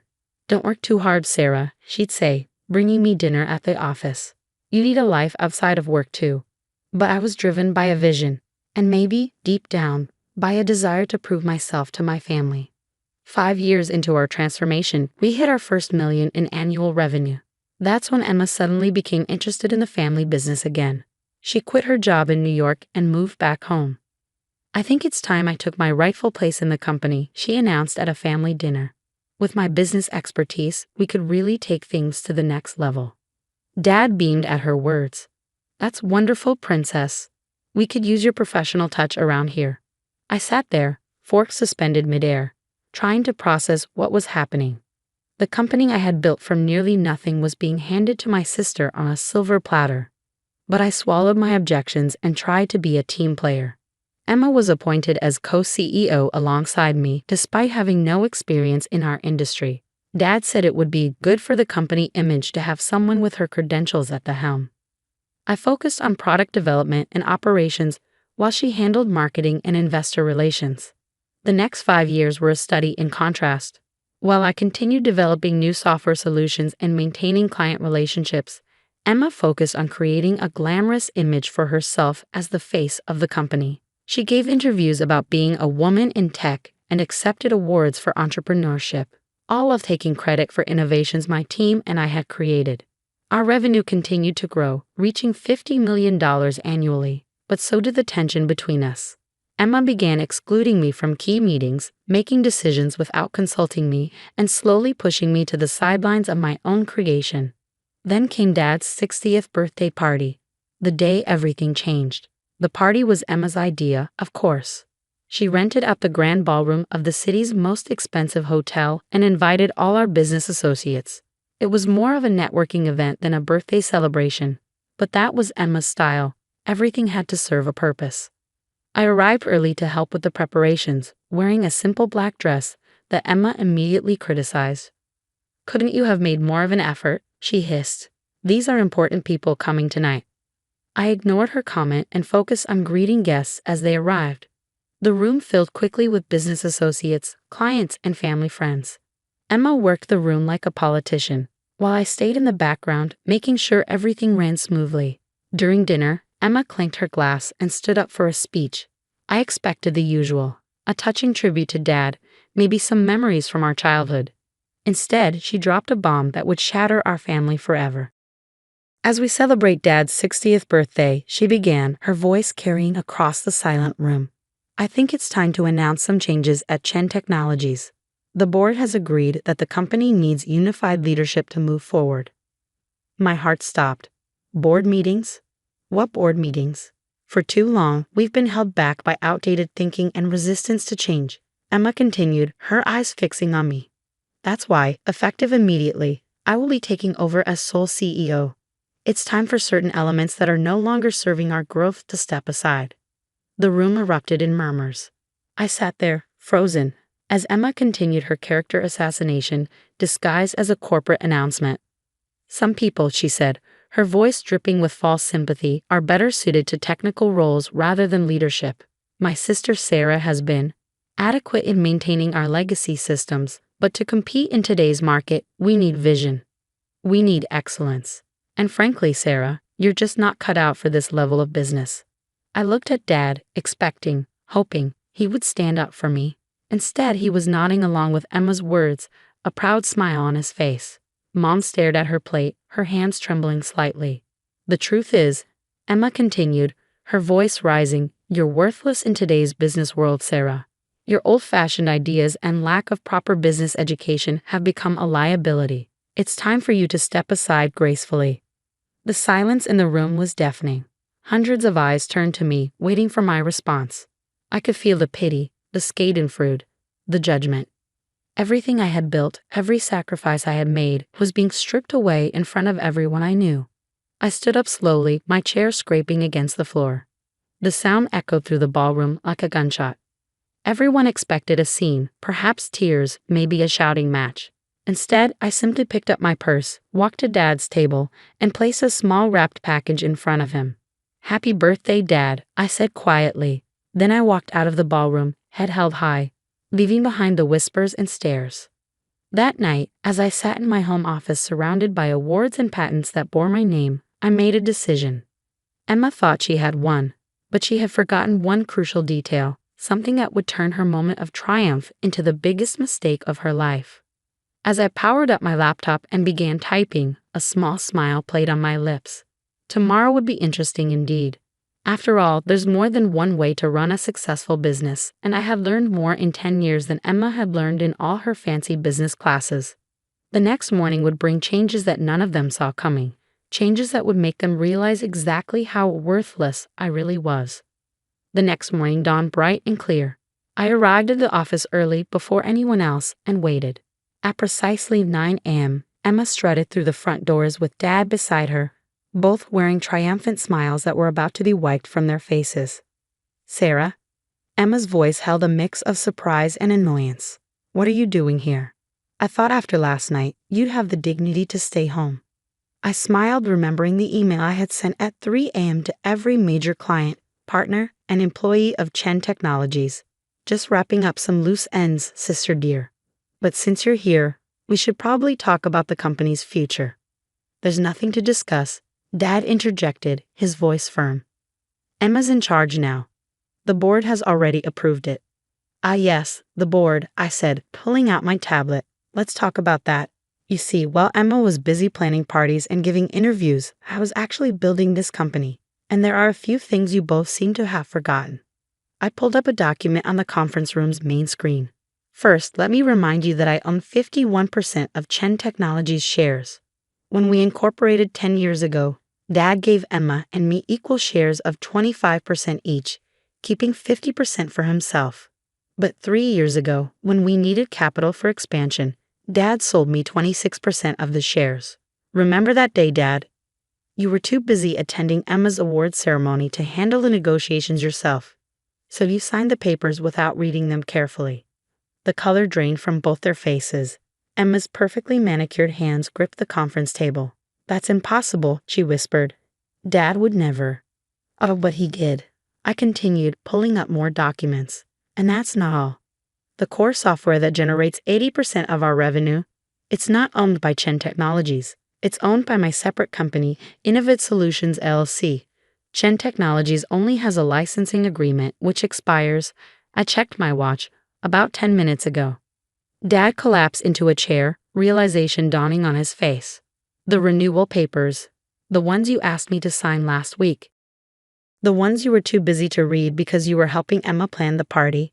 Yes, those papers. I decided not to submit them. Emma's face contorted with rage. You underhanded little. Careful, sister, I cut her off. You might want to hear the rest before you finish that sentence. While you were busy announcing my supposedly graceful exit last night, I was sending emails to our clients. You see, most of our major clients have personal loyalty clauses in their contracts. They signed with Chen Technologies because of me, my expertise, and my track record. Last night, I informed them of the leadership changes and my departure. I pulled up my email showing the dozens of responses that had already arrived. Would you like to know how many have already triggered their contract termination clauses? Or how many of our top developers, who by the way are actually employed by Innovate Solutions, have already accepted positions at my new venture? The room fell silent. Through the glass walls, we could see employees gathering, whispers spreading as they checked their emails. Emma's perfect composure cracked as she frantically checked her phone. You can't do this, she stammered. The company you tried to steal from me? I finished for her. The one you thought you could just take over because you have an MBA and Dad's approval. That company ceased to exist the moment you decided to humiliate me in front of everyone we know. I stood up, smoothing my dress. So here are your options. Option 1. I walk away with my shares, my software, my clients, and my employees. Chen Technologies becomes an empty shell, and you can explain to all those important people you invited last night why the company's value dropped to zero overnight. Dad's face had aged 10 years in the last 10 minutes. And option 2, he asked weakly. Option 2, you both resign. I take full control of Chen Technologies. You keep your shares as silent partners, receiving dividends but having no say in operations. Emma gets a nice severance package and glowing references for her next job, somewhere far away from here. Emma's face had turned an interesting shade of red. You planned this all along, didn't you? You've just been waiting for the right moment to stab us in the back. I laughed, but there was no humor in it. No, Emma. I spent 10 years trying to be a good daughter and sister while you both took me for granted. I built this company from nothing while you collected accolades for my work. I only planned this. I checked my watch again, about 12 hours ago, after you called me worthless in front of everyone we know. My phone buzzed, another client termination notice. Time's running out. What's it going to be? The next hour was a blur of paperwork and lawyers. By noon, I sat alone in what was now my office, looking out over the city. The company I had built was now truly mine, but the victory felt hollow. Family relationships lay in ruins around me, trust shattered like dropped crystal. Mom came to see me that evening, her eyes red from crying. Did it have to end this way? She asked softly. They gave me no choice, I replied, my voice gentle but firm. They would have taken everything I built and discarded me without a second thought. She nodded slowly, understanding but sad. What happens now? I showed her the plans I had already drawn up, expansions, new product lines, innovations I had been holding back. Now I built something even bigger, but this time, I'd do it without having to carry people who see me as worthless. Over the next year, Chen Technologies, under my sole leadership, tripled in value. Emma found a job with a startup in Silicon Valley, humbled but hopefully wiser. Dad retired, finally understanding that his golden child had nearly destroyed his legacy. We see each other at holidays, maintaining a polite distance that masks the wounds that may never fully heal. Sometimes late at night, I look at old family photos and feel a twinge of sadness for what we lost. But then I remember that night at the birthday party, the look of disdain on Emma's face, the way Dad nodded along with her cruel words. In business and in family, respect is earned, not given. They learned that lesson too late. As for me, I learned that sometimes the quiet ones, the ones dismissed as worthless, are the ones you should watch out for, because we're the ones who know how to build something from nothing and how to take it all back when others try to steal it. My story spread through business circles, a cautionary tale about underestimating the wrong person. These days, when I attend industry events, I often catch whispers. That's Sarah Chen, the one who. They never finish the sentence, but they don't have to. My success speaks for itself. Last week, I received an invitation to speak at Emma's business school's graduation ceremony. The topic? Hidden Strengths, the Power of Underestimated Leaders. I accepted the invitation with a small smile, already planning my speech. After all, I have quite a story to tell. The company continues to thrive under my leadership, but more importantly, I've found peace with my decisions. Sometimes the strongest message you can send is simply proving people wrong. And sometimes the best revenge isn't about destroying others. It's about rising so high that they can't help but see their own mistakes. As I write this from my office overlooking the city, I'm reminded of something my mother once told me. Success is the best revenge, but wisdom is knowing when to stop seeking revenge and start seeking growth. She was right. I've moved past the need for revenge now. These days, I focus on building something meaningful, something that will outlast all the petty jealousies and family dramas. I still keep that wrapped birthday present I never gave Dad. A photo album of the company's journey from that tiny repair shop to what it is today. Maybe someday when the wounds have healed enough, I'll finally give it to him. Until then, it serves as a reminder that our greatest strengths often come from the very things others underestimate about us. I stared at the musty basement cot, trying to maintain my composure as Margaret, my mother-in-law, stood at the top of the stairs with that insufferable smile plastered across her face. "The sheets are clean enough," she said, wrinkling her nose. "Though I suppose you're used to less, being a public school teacher and all." My name is Elena Chen, and for the past 3 years, I'd endured Margaret Winston's not-so-subtle digs about my profession, my background, and what she called my unfortunate lack of proper breeding. But this, relegating me to the basement while the rest of the family enjoyed the luxurious guest rooms upstairs, this was a new low. "Mom," my husband Thomas said weakly from behind her, "maybe we could." "Thomas, darling," she cut him off. "We've discussed this. The Carmichaels are coming tomorrow, and you know how particular they are. We can't have them knowing that their potential business partner's son married a—" "Well," she gestured vaguely in my direction. I bit back a laugh. If only she knew. The mansion we were staying in for Thanksgiving weekend, all 12,000 square feet of it, belonged to me, or more specifically, to the private investment firm I built from scratch over the last decade, the teaching job. That was my passion project, something I did because I loved it, not because I needed it. But Margaret didn't know that. Neither did Thomas. When I met Thomas 3 years ago, I was already worth north of $50 million. But I kept that quiet. I'd seen too many relationships destroyed by money, watched too many people change when they realized what I had. So I lived simply, drove a modest car, and let everyone assume the obvious about a 29-year-old high school math teacher. Thomas had been different, or so I thought. He defended me against his family's elitism, insisted that money didn't matter, at least until recently. "The bathroom's down the hall," Margaret continued, pointing to a door that looked like it hadn't been opened since the Reagan administration. "Do try not to wander upstairs during the night. The floors creak something awful, and we wouldn't want to disturb anyone important." I nodded politely, setting my overnight bag on the cot. "Thank you for your hospitality, Margaret." She preened at my submission, probably mistaking it for the desperation of a social climber trying to fit in. Thomas shuffled his feet, looking everywhere but at me. "Well then," Margaret said, already turning to leave. "Thomas, darling, come help me with the seating arrangements for tomorrow. We need to make sure Elena is appropriately placed." As they disappeared upstairs, I pulled out my phone and sent a quick text to my assistant, Maya. "Everything ready for tomorrow?" Her response came immediately, "All set. Transfer papers prepared, staff briefed. Should I warn the current housekeepers they'll be unemployed by breakfast?" I smiled, typing back, "No need." Margaret gave them the day off.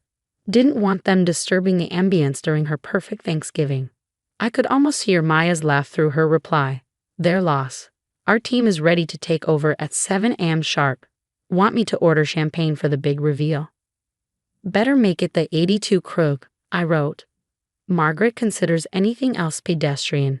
I put my phone away and sat on the cot, wincing at the springs digging into my thighs. Upstairs, I could hear Margaret's voice carrying through the vents, orchestrating her perfect Thanksgiving dinner, completely unaware that she was about to lose her perfect holiday mansion. The property had come up for sale 3 months ago. The Winston family had been renting it for their social gatherings for years, using it to impress potential business partners and maintain their illusion of old money success. But the truth was, they were hemorrhaging cash. Thomas's father's company was on the verge of collapse, and this mansion was far beyond their means. So when my investment firm had the opportunity to buy it, I couldn't resist. I kept my name off the paperwork, using one of my shell companies instead. Let them have one last holiday here, I thought. One last chance to show their true colors. A floorboard creaked above me, followed by Thomas's voice. Mom, maybe we should at least bring her dinner. Don't be ridiculous, Margaret snapped. She can eat in the kitchen with the help tomorrow. Really, Thomas, I don't know what's gotten into you lately. First that embarrassing teaching job of hers, and now you're suggesting we treat her like an equal. I just think. No, you don't think. That's always been your problem. Thank goodness you have me to manage these things.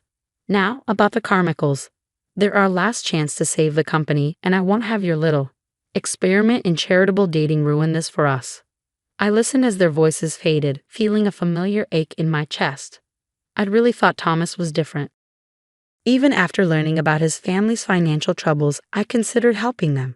But the past few months had shown me who he really was, a man too weak to stand up to his mother, too concerned with appearances to defend his own wife. Well, tomorrow would change everything. I pulled out my laptop, checking the final details for the morning. The new staff would arrive at 7 a.m. sharp, bearing their uniforms with my company's logo. The property transfer papers would be delivered during breakfast, right when Margaret was usually at her most imperious, and the movers I'd hired would show up at 9 a.m., ready to clear out the Winston family's belongings. Was it petty? Perhaps. But after 3 years of condescension, after watching Thomas slowly transform from the man I loved into a pale imitation of his mother's values, I was done playing nice. A text from Maya lit up my phone. Car's ready for tomorrow. Driver will be there at 6:30 a.m. to take you to get changed. Sure you don't want to sleep somewhere else tonight? I looked around the basement at the water stains on the ceiling and the mysterious stains on the carpet. No, I typed back. I want to remember every detail of this. It'll make tomorrow that much sweeter. As I settled onto the lumpy cot, I could hear Margaret's voice drifting down again, planning tomorrow's festivities in excruciating detail. She had no idea that her perfect Thanksgiving was about to become anything but. I smiled in the darkness, setting my alarm for 6 a.m. In just a few hours, everyone in this house would learn exactly who Elena Chen really was. The basement was silent except for the gentle hum of my alarm at 6 a.m. I woke instantly, years of early morning meetings having trained my body to snap to attention. Upstairs, the house was still quiet. The Winstons weren't early risers, especially not Margaret, who considered anything before 9 a.m. uncivilized. Perfect. I changed quickly into the clothes I'd carefully hidden at the bottom of my overnight bag, a tailored Channel suit in charcoal gray, Louboutin heels, and my grandmother's jade pendant. The transformation from humble teacher to CEO was subtle but unmistakable. The town car was waiting at the end of the long driveway when I slipped out, Maya standing by the door with a coffee in hand. You look like hell, she said, handing me the cup. Was the basement that bad? Worse, I replied, sliding into the back seat. But it'll be worth it.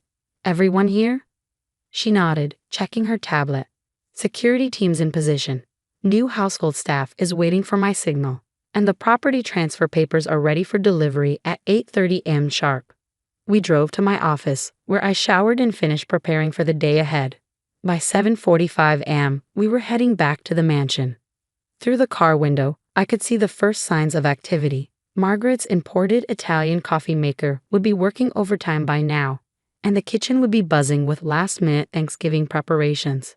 Ready? Maya asked as we pulled up to the front door.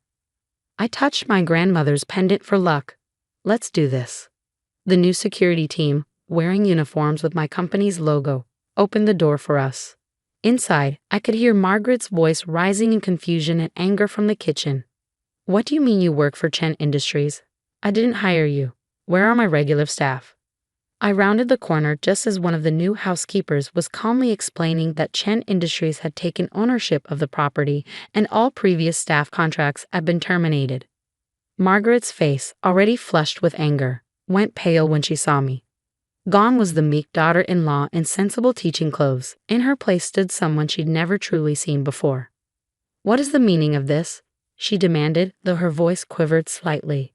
Good morning, Margaret, I said pleasantly. Sleep well. Elena. Thomas appeared in the doorway, staring at me like he'd never seen me before. What's going on? Why are you dressed like that? Like what, Thomas? Like someone who belongs upstairs instead of in the basement? Margaret's eyes narrowed.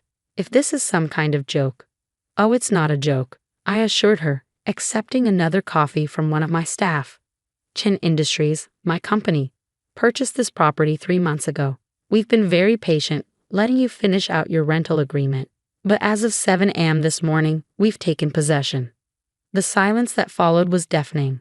Thomas kept looking between me and his mother, his mouth opening and closing like a fish out of water. Margaret gripped the kitchen counter, her knuckles white. That's impossible, she finally managed. You're a teacher. I am a teacher, I agreed. I'm also the CEO of one of the largest private investment firms on the East Coast. The teaching job? That's because I love it. Unlike some people, I don't measure success solely by my bank account. Maya chose that moment to walk in, carrying the property transfer documents. The movers will be here at 9 a.m., she announced, barely concealing her glee. Should I have them start with the basement, or would you prefer they begin with Mrs. Winston's rooms? Margaret's face turned an interesting shade of purple. You can't do this. We have guests coming. The Carmichaels. Ah yes, the Carmichaels, I interrupted. Your last hope for saving Winston Industries. Funny thing about that, they're actually one of my clients. Have been for years. In fact, they're the ones who told me this property was coming up for sale. Thomas finally found his voice. Elena, why didn't you tell me? I turned to him, feeling the weight of 3 years of silent compliance lift from my shoulders.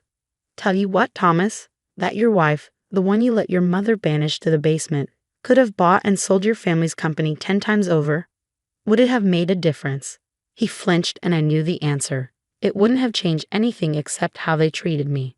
They would have hidden their true nature better, played nice for the sake of access to my money, just like they were doing with the Carmichaels. The movers will be here soon, I continued, checking my watch. I suggest you start packing. The new owners, meaning me, would like to renovate before the holidays. But where are we supposed to go? Margaret sputtered. What about Thanksgiving? I smiled, remembering all the times she'd made similar dismissive comments about my humble background. I'm sure you'll figure something out. After all, isn't that what you told me last night? About knowing my place? The doorbell rang, right on schedule. Maya went to answer it, returning with a distinguished-looking couple in their 60s. Mr. and Mrs. Carmichael, I greeted them warmly. Thank you for coming early. Margaret's eyes widened in horror as the Carmichaels embraced me like an old friend. Elena dear, Mrs. Carmichael said, we wouldn't miss this for the world. Though I must say, when you told us about your little experiment with teaching, we thought you were mad. Sometimes the best way to understand people is to let them show you who they really are. I replied, watching as Margaret sank into a kitchen chair, her perfect Thanksgiving crumbling around her. The morning was about to get much more interesting. The next hour unfolded like a carefully orchestrated symphony. The movers arrived precisely at 9 a.m., their trucks lining the circular driveway. Margaret watched in horror as they began methodically packing up her precious antiques and family heirlooms, most of which, I knew, were actually rented for these occasions. You can't just throw us out, Thomas protested weakly. This is our holiday home. No, I corrected him, it was your rental property, one that you consistently used to humiliate and degrade others, including your wife. The Carmichaels observed this exchange with barely concealed amusement. They'd known me for years as a shrewd businesswoman, and now they were witnessing firsthand why I asked them to play along with my teacher facade. I must say, Mr. Carmichael commented, accepting a mimosa from one of my staff. This is far more entertaining than another stuffy Winston Thanksgiving. Margaret looked like she swallowed a lemon. James, surely you understand, our business arrangement will not be happening, he finished firmly. We've already signed with Chen Industries. Elena's proposal was, frankly, brilliant. Unlike your son's rather desperate attempt to save your failing company. Thomas paled. You knew? About the company? I knew everything, I said quietly. About the debts, the failed ventures, your father's gambling problems. I could have helped, Thomas, if you'd been honest with me, if you treated me as a partner instead of someone to be ashamed of. Then why didn't you? He demanded. Because you needed to show me who you really were. And you did. Every time you stayed silent while your mother insulted me. Every time you chose appearance over substance. Last night in the basement, that was just the final confirmation. Maya appeared at my elbow. The master suite is cleared. Would you like to show the Carmichaels the renovations you're planning? I nodded, but Margaret wasn't finished. This is ridiculous. Thomas, are you going to let her treat your family this way? Thomas looked between his mother and me, and for a moment, I saw a flicker of the man I thought I married. But then it vanished, replaced by the same weak-willed compliance I'd grown to despise.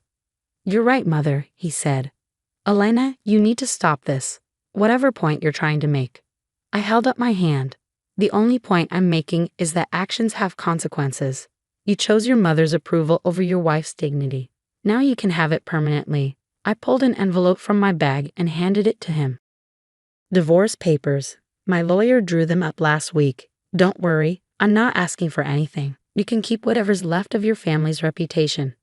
The sound of furniture being moved upstairs punctuated the silence that followed. Margaret had sunk into a chair, her perfect makeup streaked with tears. Thomas stared at the envelope like it might bite him. You could have told me, he whispered. Would it have changed anything? I asked. Would you have stood up to her? Defended me? Or would you have just hidden your contempt better, played nice to access my money? His silence was answer enough. Mrs. Carmichael touched my arm gently. Shall we look at those renovation plans, dear? I have some wonderful ideas for the solarium.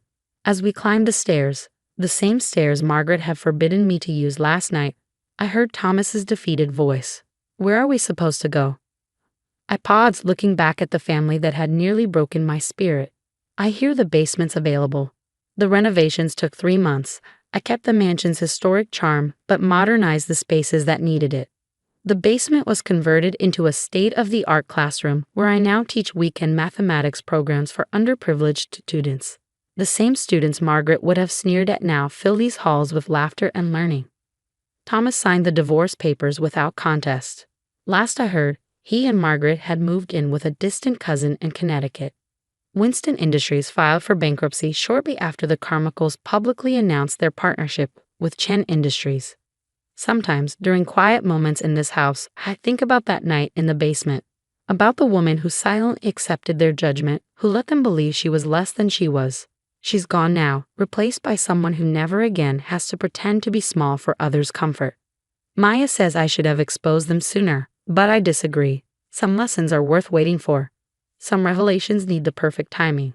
And some basements make excellent classrooms, once you clear out the cobwebs and let in a light. The rain pounded against my car windows as I watched my husband David pack my belongings into cardboard boxes. From the driveway, I could see his mother, Patricia, standing smugly in our doorway, finally victorious after 2 years of trying to destroy our marriage. I can't believe you lied to me, David had said just hours earlier, his voice filled with hurt and betrayal.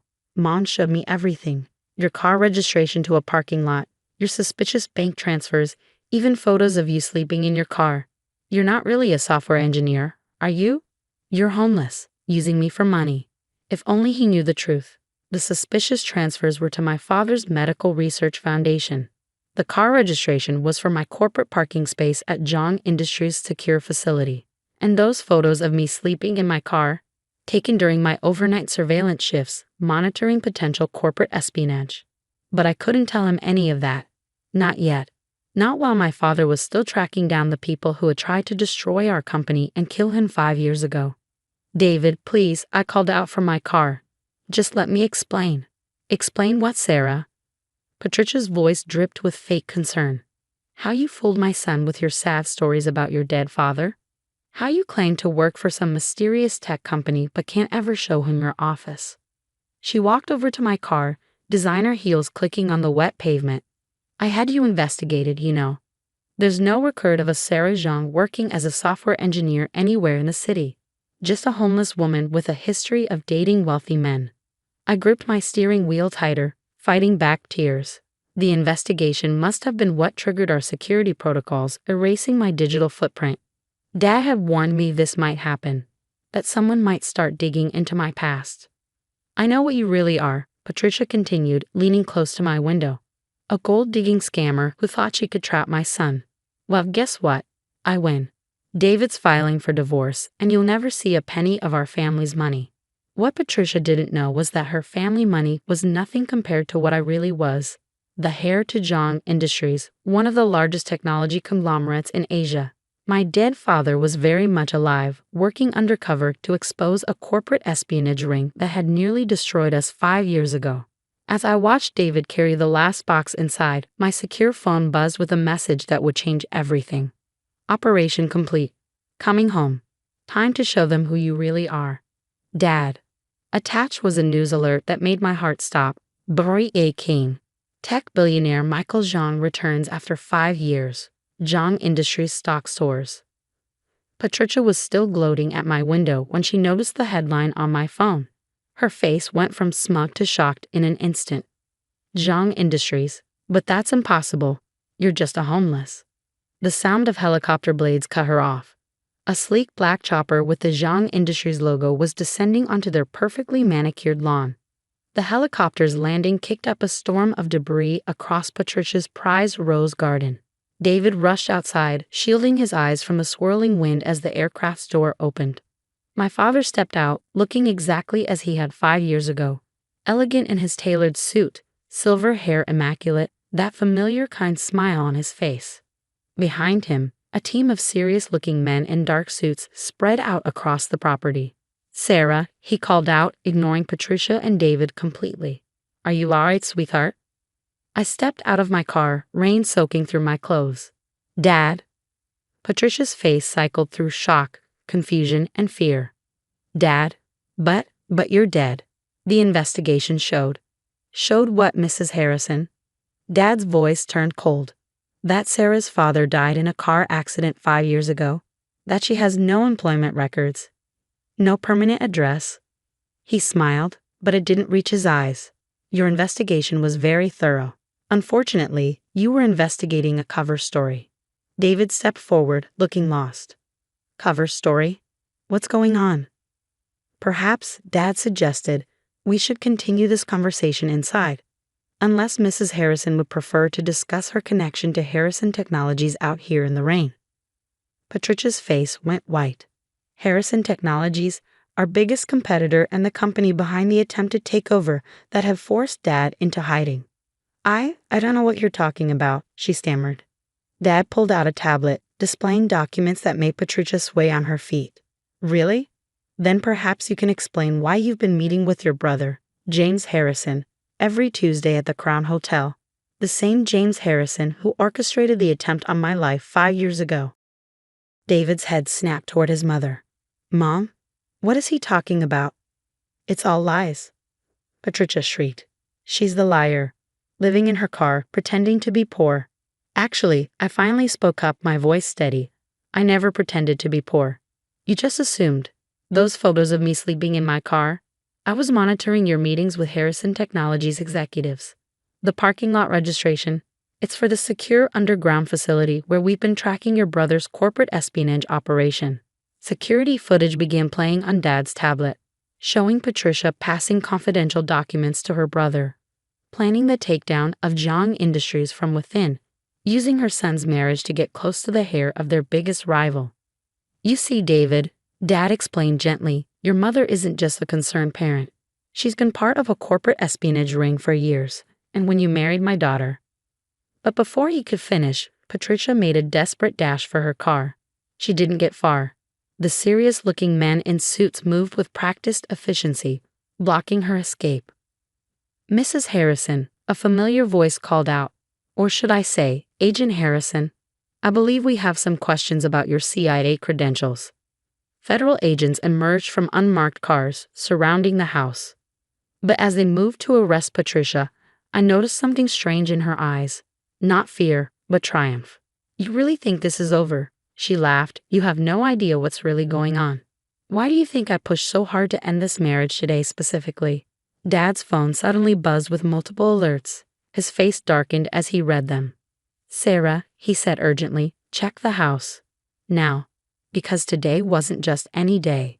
It was the day Zhang Industries was supposed to announce its revolutionary quantum computing breakthrough. And Patricia's desperate scheme to separate me from David suddenly made terrible sense. I raced into the house with Dad's security team, heading straight for my home office. The door was ajar. It had been locked when I left. Inside, my secure laptop was missing and my backup drives were gone. Looking for these? David's voice came from behind me. He stood in the doorway, holding my laptop and drives, his face unreadable. David, please, I said carefully, you don't understand what you're holding. Actually, he replied, I understand perfectly. He pressed a sequence of keys on my laptop, and my heart stopped as I recognized the initialization sequence for our quantum encryption prototype. How did you know the sequence? He smiled sadly. Because I helped design it.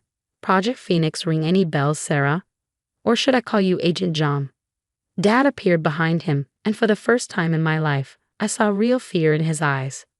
Your counterintelligence, Dad said quietly. CIA deep cover assigned to watch both sides, my daughter and your mother. David nodded. 5 years tracking Harrison Technologies' espionage.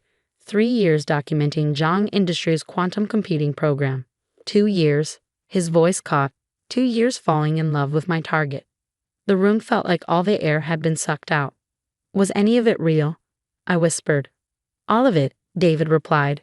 Every moment. That's what makes this so hard. He turned to my father. Mr. Zhang, your quantum computing breakthrough isn't just revolutionary, it's dangerous. In the wrong hands, it could crack every military encryption on the planet. We developed it for medical research, Dad protested, for predicting protein folding, finding cures. And what happens when someone like Harrison Technologies steals it? David countered. Your sister-in-law, Patricia, isn't just a corporate spy. She's a front for an international technology cartel. They've been playing both sides, Zhang Industries and Harrison Technologies, waiting for this moment. Suddenly, more alarms started blaring. On my office screens, security alerts flashed from Zhang Industries facilities worldwide.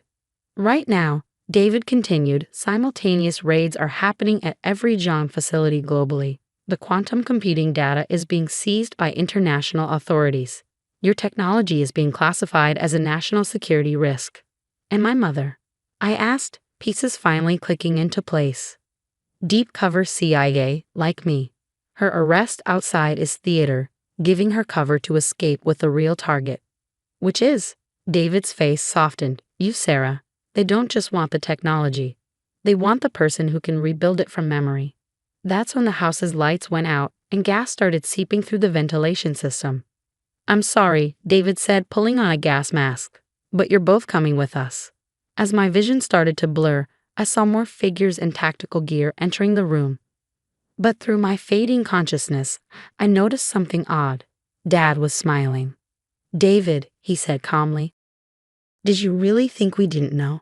About you? About Patricia? About everything?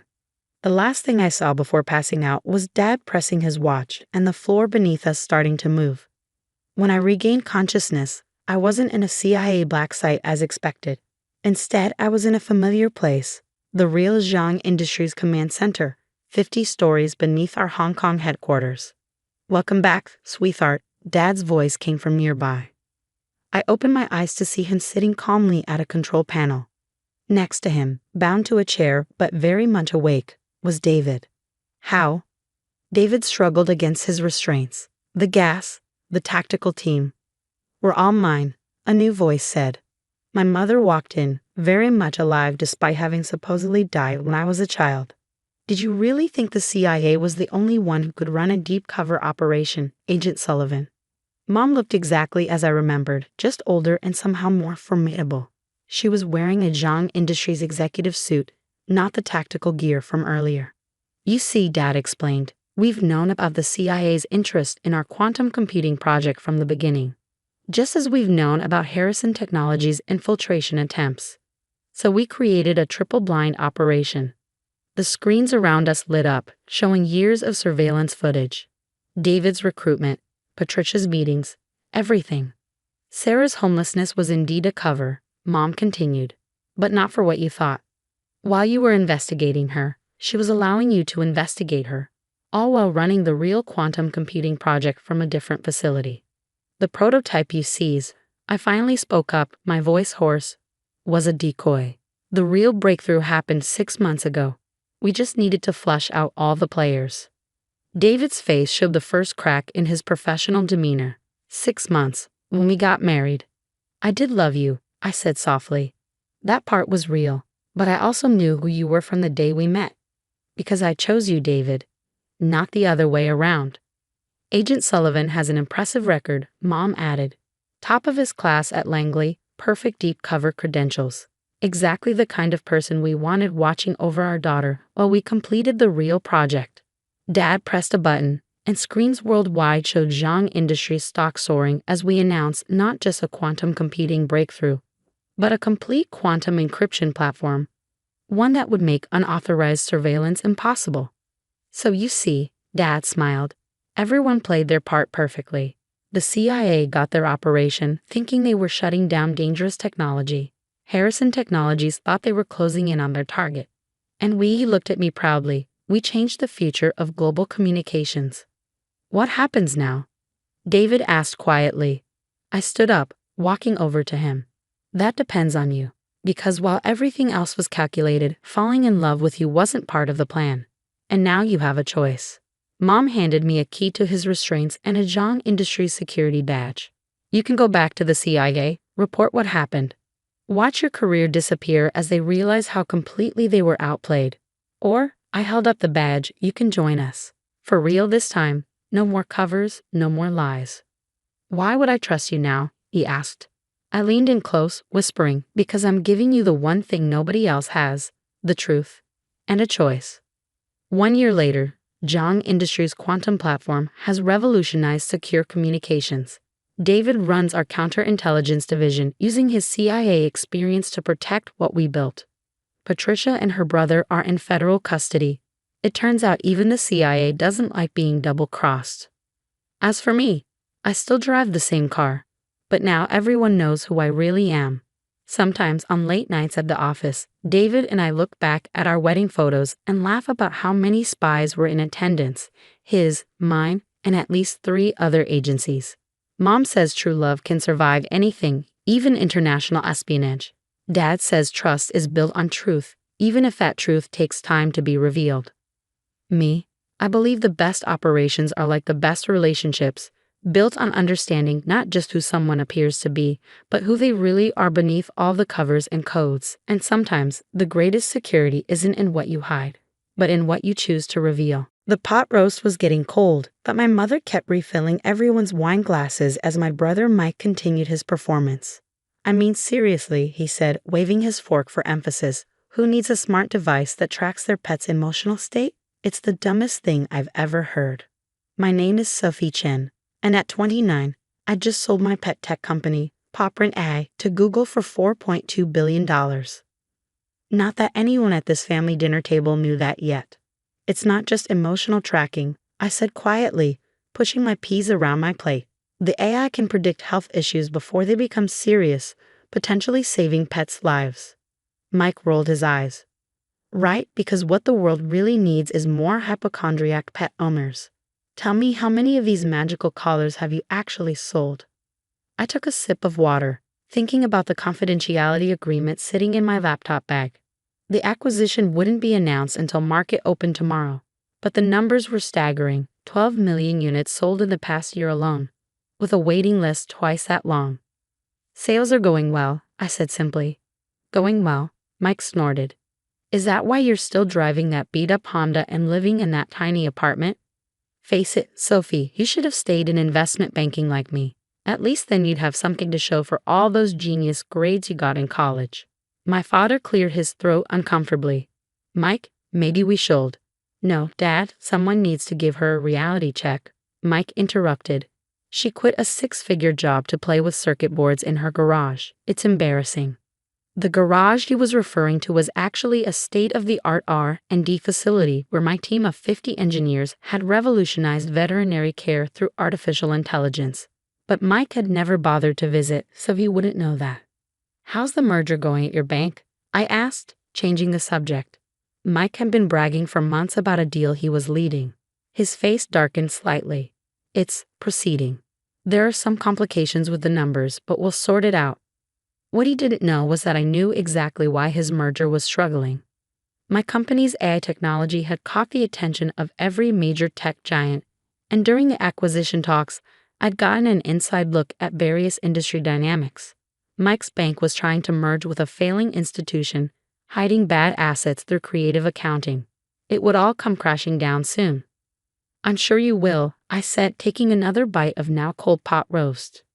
3 years ago, when I first left banking to start PopRent, Mike had been the loudest critic. Banking is real business, he'd said.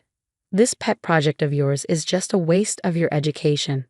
What he never understood was that my banking experience was exactly what had prepared me to build PopRent.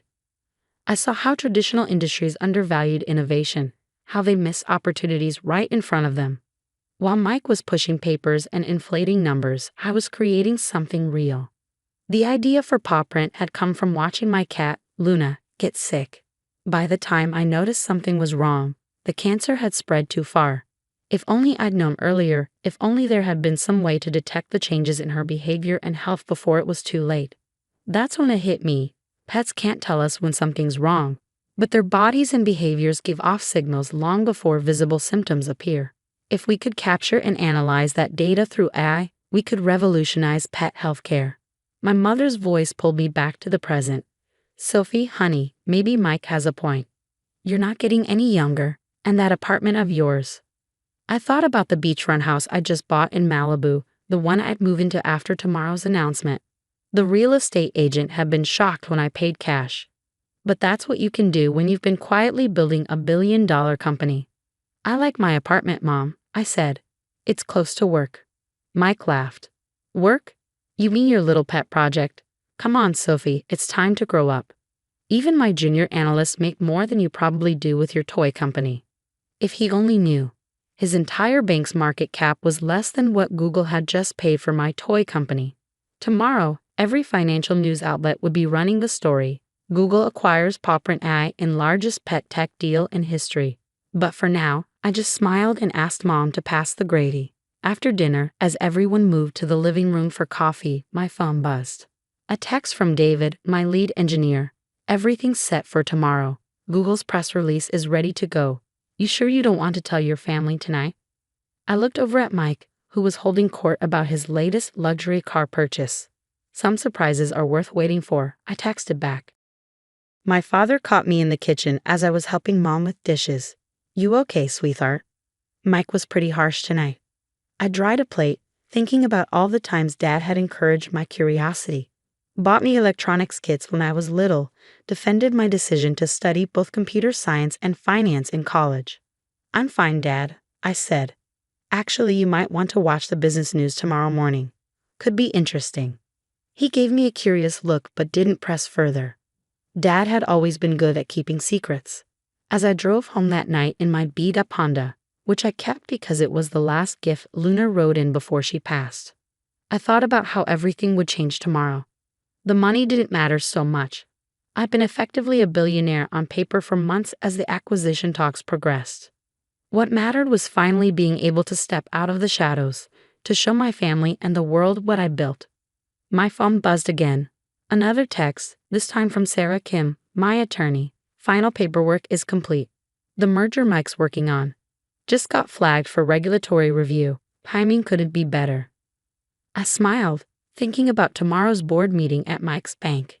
He'd be trying to explain why he missed the red flags in his merger targets books right around the time my face would be appearing on CNBC. Sometimes the best revenge isn't about proving people wrong. It's about proving yourself right. The morning of the announcement, I woke up early and made coffee in my modest apartment. The view of Silicon Valley from my balcony was particularly beautiful today, or maybe that was just my mood. My phone started buzzing at 6:30 a.m. First CNBC, then Bloomberg, then what felt like every financial journalist in the country. They all seen the press release. Google acquires PawPrint AI for $4.2 billion, marking largest pet tech acquisition in history. I declined the interviews for now. There would be time for that later. Instead, I turned on CNBC and waited. At 7:45 a.m., my face appeared on the screen alongside the acquisition headlines. Within minutes, my phone exploded with notifications. First was Mom, Sophie? Is this real? Call me. Then Dad. I knew it. So proud of you, sweetheart. Mike's name was notably absent from my notifications. I drove to PawPrint headquarters, where my team was gathering for the announcement. As I walked through the office, people were hugging, crying, celebrating. Many of them had taken equity instead of higher salaries when they joined. They were all millionaires now. Ms. Chen, my assistant Rachel, called out, "Your brother's bank is trying to reach you. Apparently, they're interested in investment opportunities." I smiled. "Tell them to contact Google's corporate development team. We're a subsidiary now." The irony wasn't lost on me. 3 years ago, when I was trying to raise my first round of funding, I'd approached Mike's bank. He'd laughed me out of the building, telling me to come back when you have a real business plan. Now his bank was desperate for a piece of the action, but it was too late.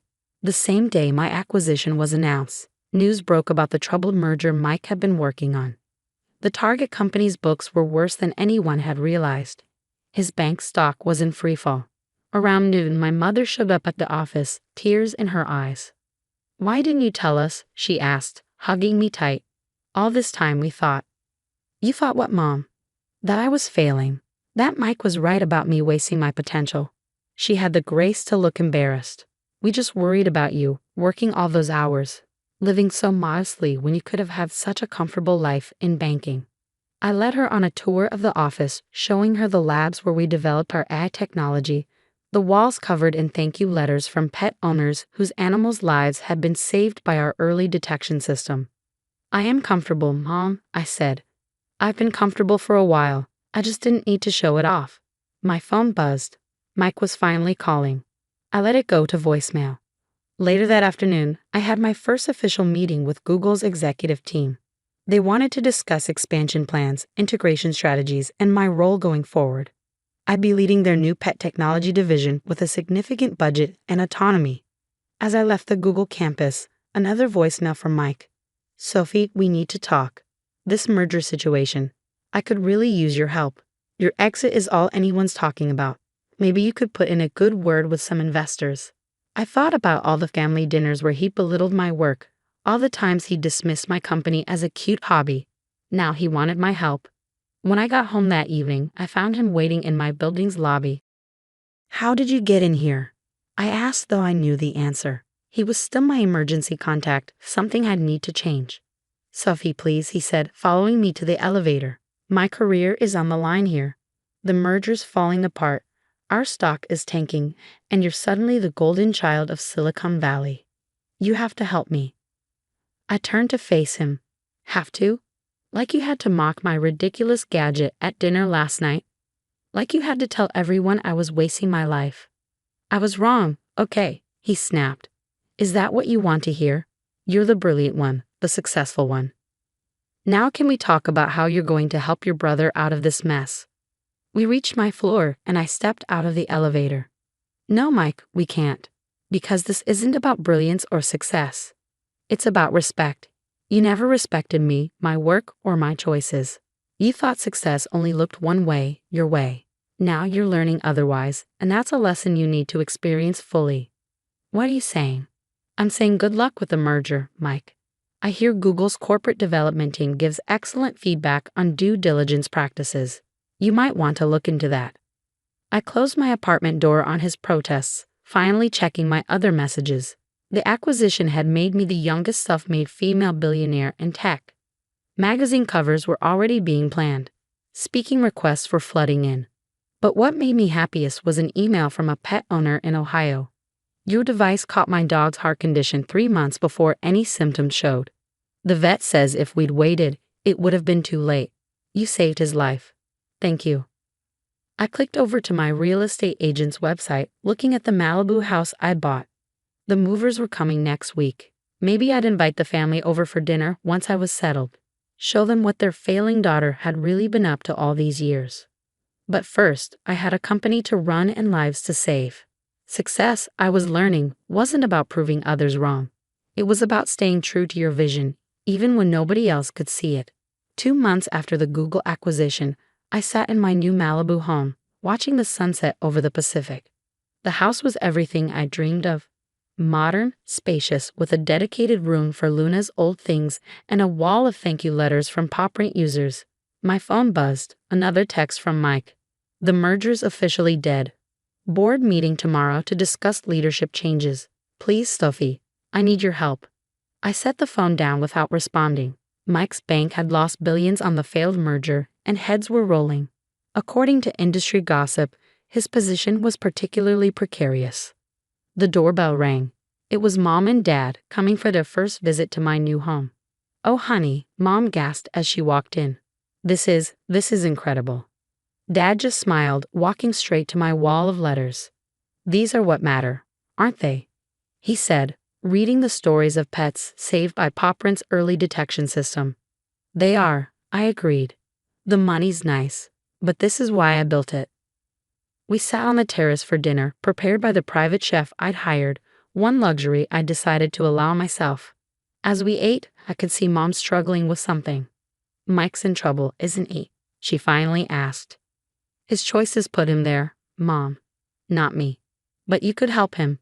With your connections now. I set down my fork. Mom, do you remember last Christmas? When Mike spent the entire dinner telling everyone how I was throwing my life away. How I'd never amount to anything in real business. She nodded slowly. The whole time he was saying that, I was in final negotiations with Google. I was already worth billions on paper. But instead of telling him that, I sat there and took his abuse. Do you know why? Why? Dad asked quietly. Because I wanted to see who he really was. Not who he pretended to be when he needed something, but who he was when he thought I had nothing to offer him. The next morning, I drove to Mike's bank for the board meeting. Not to help him, but because Google was considering acquiring some of the bank's technology assets in the wake of the failed merger. As the new head of special projects, I'd be leading the evaluation. Mike was waiting in the lobby, looking like he hadn't slept in days. Sophie, thank God, he started, but I held up a hand. I'm here as a potential acquirer, Mike. Nothing more. Google is interested in your AI trading platform. We'll be evaluating it over the next few weeks. His face fell. But I'm your brother. Yes, you are. And for years, you used that relationship to tear me down. To make yourself feel bigger by making me feel smaller. Now that the tables have turned, you want to use that same relationship to save yourself. I said I was sorry. No, Mike, you said you were wrong. There's a difference. Sorry means understanding the harm you caused and wanting to make amends. Wrong just means the outcome didn't match your expectations. I walked past him to the elevator, remembering all the times he'd made me doubt myself, all the family dinners where he'd dismissed my dreams. The board meeting was brief. Mike's team presented their technology, trying desperately to impress Google's new pet tech division head. I asked pointed questions, exposed flaws in their system, and watched my brother squirm as I demonstrated a level of technical knowledge he never knew I possessed. Afterward, I found Dad waiting by my car. You didn't have to be so hard on him in there, he said. Yes, I did. Not for revenge, Dad. For his own good. Mike needs to learn that success isn't about putting others down or taking shortcuts. It's about building something real, something that helps people, or in my case, helps pets. Dad nodded slowly. You know, you remind me of your grandmother. She built her business from nothing, faced all kinds of discrimination, but never lost sight of why she was doing it. I smiled, thinking of Grandma Chen and her fierce determination. She'd been the first to invest in PopRent, writing me a check and saying, "Make something that matters." That evening, I sat in my home office, reviewing acquisition proposals for Google. Mike's bank's technology wasn't worth buying. Too many corners cut, too much emphasis on flash over substance. Just like Mike himself. My phone buzzed one last time. Mike again. I get it now. I really do. I'm sorry, Sophie. Not because I was wrong, but because I hurt you. Can we talk? Really talk? I stared at the message for a long time, thinking about family and forgiveness and what really matters in the end. Coffee tomorrow, I texted back. My office at Google. Let's start over. Because sometimes success isn't just about proving yourself right or others wrong. Sometimes it's about showing others a better way forward, even if they have to fall first to see it. As I looked out at the ocean, I thought about Luna, whose illness had inspired all of this. On my desk sat her old collar, now retrofitted with the latest version of paw prints technology. It wouldn't bring her back, but it was saving thousands of other pets every day. That's what real success looks like. Not the house or the billions or the headlines, but the lives changed for the better. Even if some of those lives belong to people who once doubted you. You should feel honored, Rebecca said, swirling her champagne in the crystal glass our grandmother had left us. Not everyone gets to be maid of honor at the society wedding of the year. My name is Charlotte Warren, and I was watching my childhood best friend celebrate stealing my future with our grandmother's favorite champagne and our grandmother's favorite glass. The same grandmother who had trusted us to share her estate equally, believing until her last breath that her two beloved granddaughters would honor her wishes. Nothing to say, Charlie? Rebecca prompted, using the nickname she knew I hated. No tears about the money. No lecture about family loyalty. I kept my expression neutral as I studied her. The designer dress that probably cost more than most people's monthly salary, the enormous diamond ring her fiancé Thomas had surprised her with, the wedding planning binders spread across what used to be our grandmother's antique desk. Congratulations, I said simply. The wedding sounds perfect. She frowned slightly, thrown off by my calm demeanor. That's it? No drama? No threats to tell Thomas where the money really came from? Would it change anything? No, she laughed, taking another sip of champagne. The money's spent, Charlie. The venues are booked. The deposits are paid. And in 6 weeks, I'm marrying into one of Boston's oldest families. Everything I've always dreamed of. What she meant was everything she'd stolen from both of us. Our grandmother's estate was supposed to be split equally, enough for each of us to start our own lives, pursue our dreams. Instead, Rebecca had spent the past year systematically draining every account she could access, using her power of attorney and her knowledge of banking to move money around until there was nothing left. Well, I said, picking up my purse, I'm sure it will be beautiful. Don't be like that, she called as I turned to leave. We had fun spending it, didn't we? All those shopping trips, the spa days. I let you enjoy some of it before it was gone. I paused at the door, thinking of all the times we'd played in this house as children, all the summers spent listening to our grandmother's stories, all the promises we'd made to each other. You're right, Rebecca. I did enjoy it. More than you know. As I walked out of our grandmother's house, Rebecca's house now, thanks to some creative manipulation of the will, I could hear her already on the phone, probably calling her wedding planner about some extravagant new detail she'd thought of. What she didn't know was that I'd discovered her deception 3 months ago, right after she'd started moving the larger sums. She thought she was being clever, using her banking background to hide the transfers, but she'd forgotten one crucial detail. I worked in digital forensics. The drive home was quiet. Through the car windows, I could see Boston's familiar skyline, the same view I'd grown up with. The same view our grandmother had loved right up until the end. My phone buzzed. A text from Maya, my colleague and one of the few people who knew what I'd been planning.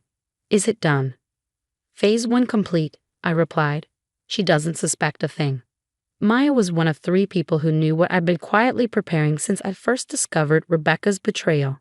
Like me, she'd seen through the perfect facade. The extravagant spending, the whirlwind romance with Thomas, the carefully constructed image of the society bride-to-be. As I pulled into my apartment complex, I passed Mrs. Chen from next door, who gave me a sympathetic smile. She'd been friends with our grandmother, had watched Rebecca and me grow up. She knew what was happening. I'd probably seen through Rebecca's act from the beginning. Such a shame, she'd said to me last week. Your grandmother would be heartbroken. But that was where Mrs. Chen was wrong. Our grandmother hadn't been naive, she'd been strategic. What Rebecca never understood was that the estate she thought she'd cleverly stolen was only part of the picture. I entered my apartment and went straight to my home office, where Maya was waiting with our other conspirators, James from cybersecurity, and Lisa, our grandmother's former secretary. Everything's in place, Maya said as I walked in. We're just waiting for your signal. I nodded, setting my bag down and looking at the wall of monitors they'd set up. Each screen showed different aspects of our plan: bank records, property deeds, social media feeds, and most importantly, the evidence we gathered of Rebecca's systematic theft. How long until she notices? Lisa asked, her legal pad already covered in notes. She won't, I replied. Not until the wedding day. That's what she cares about most, her perfect society wedding. I thought back to how this all started. Rebecca and I had grown up together, raised by our grandmother after our parents died in a car accident. We were more than cousins. We were sisters, best friends. At least, that's what I believed. But Rebecca had always wanted more. While I was content with our comfortable life, she dreamed of joining Boston's elite. When she met Thomas Bradford at a charity gala last year, she saw her chance. He came from old money, the kind of family she'd always envied. The first warning sign came when she started changing, subtle things at first, like canceling our weekly dinners, becoming obsessed with social media and her public image. Then came the spending: designer clothes, luxury cars, lavish parties to impress Thomas's family. I trusted her when she said she was just enjoying our inheritance, celebrating our grandmother's memory. That was my first mistake. Show me the timeline, I said to Maya. She pulled up a detailed flowchart on the main screen. Phase 1 is complete. She believes you've accepted everything. Phase 2 starts next week, when the wedding vendors begin receiving their payment confirmations. James nodded. All the fake transactions are in place. As far as any of them know, they've been paid in full. And Thomas? I asked. Still completely in the dark about where the money really came from, Lisa confirmed. He thinks Rebecca's family was just, well off. I smiled slightly. Rebecca had played her part perfectly, crafting an image of old money and refined taste. She'd even started speaking differently, adopting the subtle mannerisms of Boston's upper class. My phone buzzed. A text from Rebecca. Don't forget, final dress fitting next week. Try not to look too devastated about the money. We wouldn't want to ruin the photos. I showed the message to my team. She really thinks she's won. Are you sure about the timing? Maya asked. We could expose her sooner, stop the wedding before. No, I cut her off. She wants her perfect day. Let her have it, right up until the moment it falls apart. I turned back to the monitors, watching as our plan continued to unfold. Rebecca thought she'd inherited a substantial estate and spent it all on her dream wedding.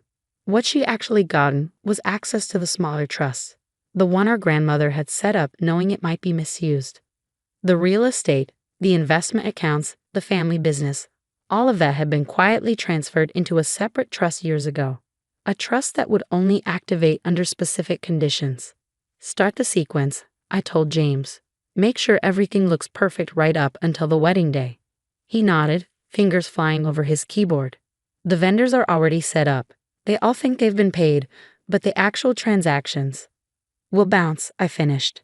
Every single one of them, right in the middle of her perfect ceremony. The next few hours were spent finalizing details. Lisa reviewed the legal documentation one more time, ensuring everything was airtight. Maya coordinated with our contacts in the banking industry, making sure the transaction failures would be properly documented. And James worked his magic with the digital trails. Around sunset, my phone buzzed again. Another text from Rebecca. The flowers arrived for tomorrow's bridal shower. You really should see them, Charlie. This is what real money can buy. I showed the message to the others. She really has no idea what's coming, does she? Lisa said, shaking her head. Rebecca always did confuse wealth with worth. I replied, tomorrow she starts learning the difference. The morning of Rebecca's wedding dawned bright and clear, perfect weather for what Boston's social pages were calling the event of the season. I stood in front of the mirror in the bridal suite of the Fairmont Copley Plaza, adjusting my maid of honor dress while Rebecca fussed with her custom Vera Wang gown. Everything has to be perfect, she said for the 100th time, scrutinizing her reflection. Thomas's family expects nothing less. I smiled, checking my phone discreetly. A message from Maya flashed across the screen. All systems ready. Vendor payments failing in sequence. Don't worry, I told Rebecca, tucking my phone away. Everything will be exactly as it should be. The bridal suite was a flurry of activity. hairstylists, makeup artists, photographers, all carefully selected to create Rebecca's fantasy wedding. Each one had received confirmation of payment, not knowing that those confirmations were as hollow as the bride's promises. "I still can't believe it's finally happening," Rebecca gushed, accepting a glass of champagne from one of her bridesmaids. "All those years of dreaming, and now I'm marrying into the Bradford family. Grandmother would have been so proud." I bit back a response, thinking of the real pride our grandmother had taken, not in social status or wealth, but in honesty and integrity. Values Rebecca had conveniently forgotten. My phone buzzed again. James this time. First vendor payment bounced. Florist trying to reach Rebecca. Right on schedule. "Oh God," one of the bridesmaids suddenly exclaimed, looking at her phone. "Rebecca, the florist is saying there's a problem with their payment." Rebecca's face tightened slightly, but she maintained her composed smile. "It's just a mix-up. Charlie, be a dear and handle it." "Of course," I said smoothly, stepping out of the suite. In the hallway, I watched the notifications start rolling in on my phone. One by one, vendor payments were being rejected. The caterer, the band, the photographer, even the hotel itself. I dialed Maya. "How's it looking?" "Beautiful chaos," she replied. "The florist is threatening to remove the arrangements, the caterer is demanding immediate payment, and the hotel manager is heading up to speak with Rebecca right now." As if on cue, I saw the manager striding down the hallway, his face set in a professional mask of concern. I stepped aside as he knocked on the bridal suite door. "Miss Warren," he called. "We need to discuss an urgent matter regarding payment."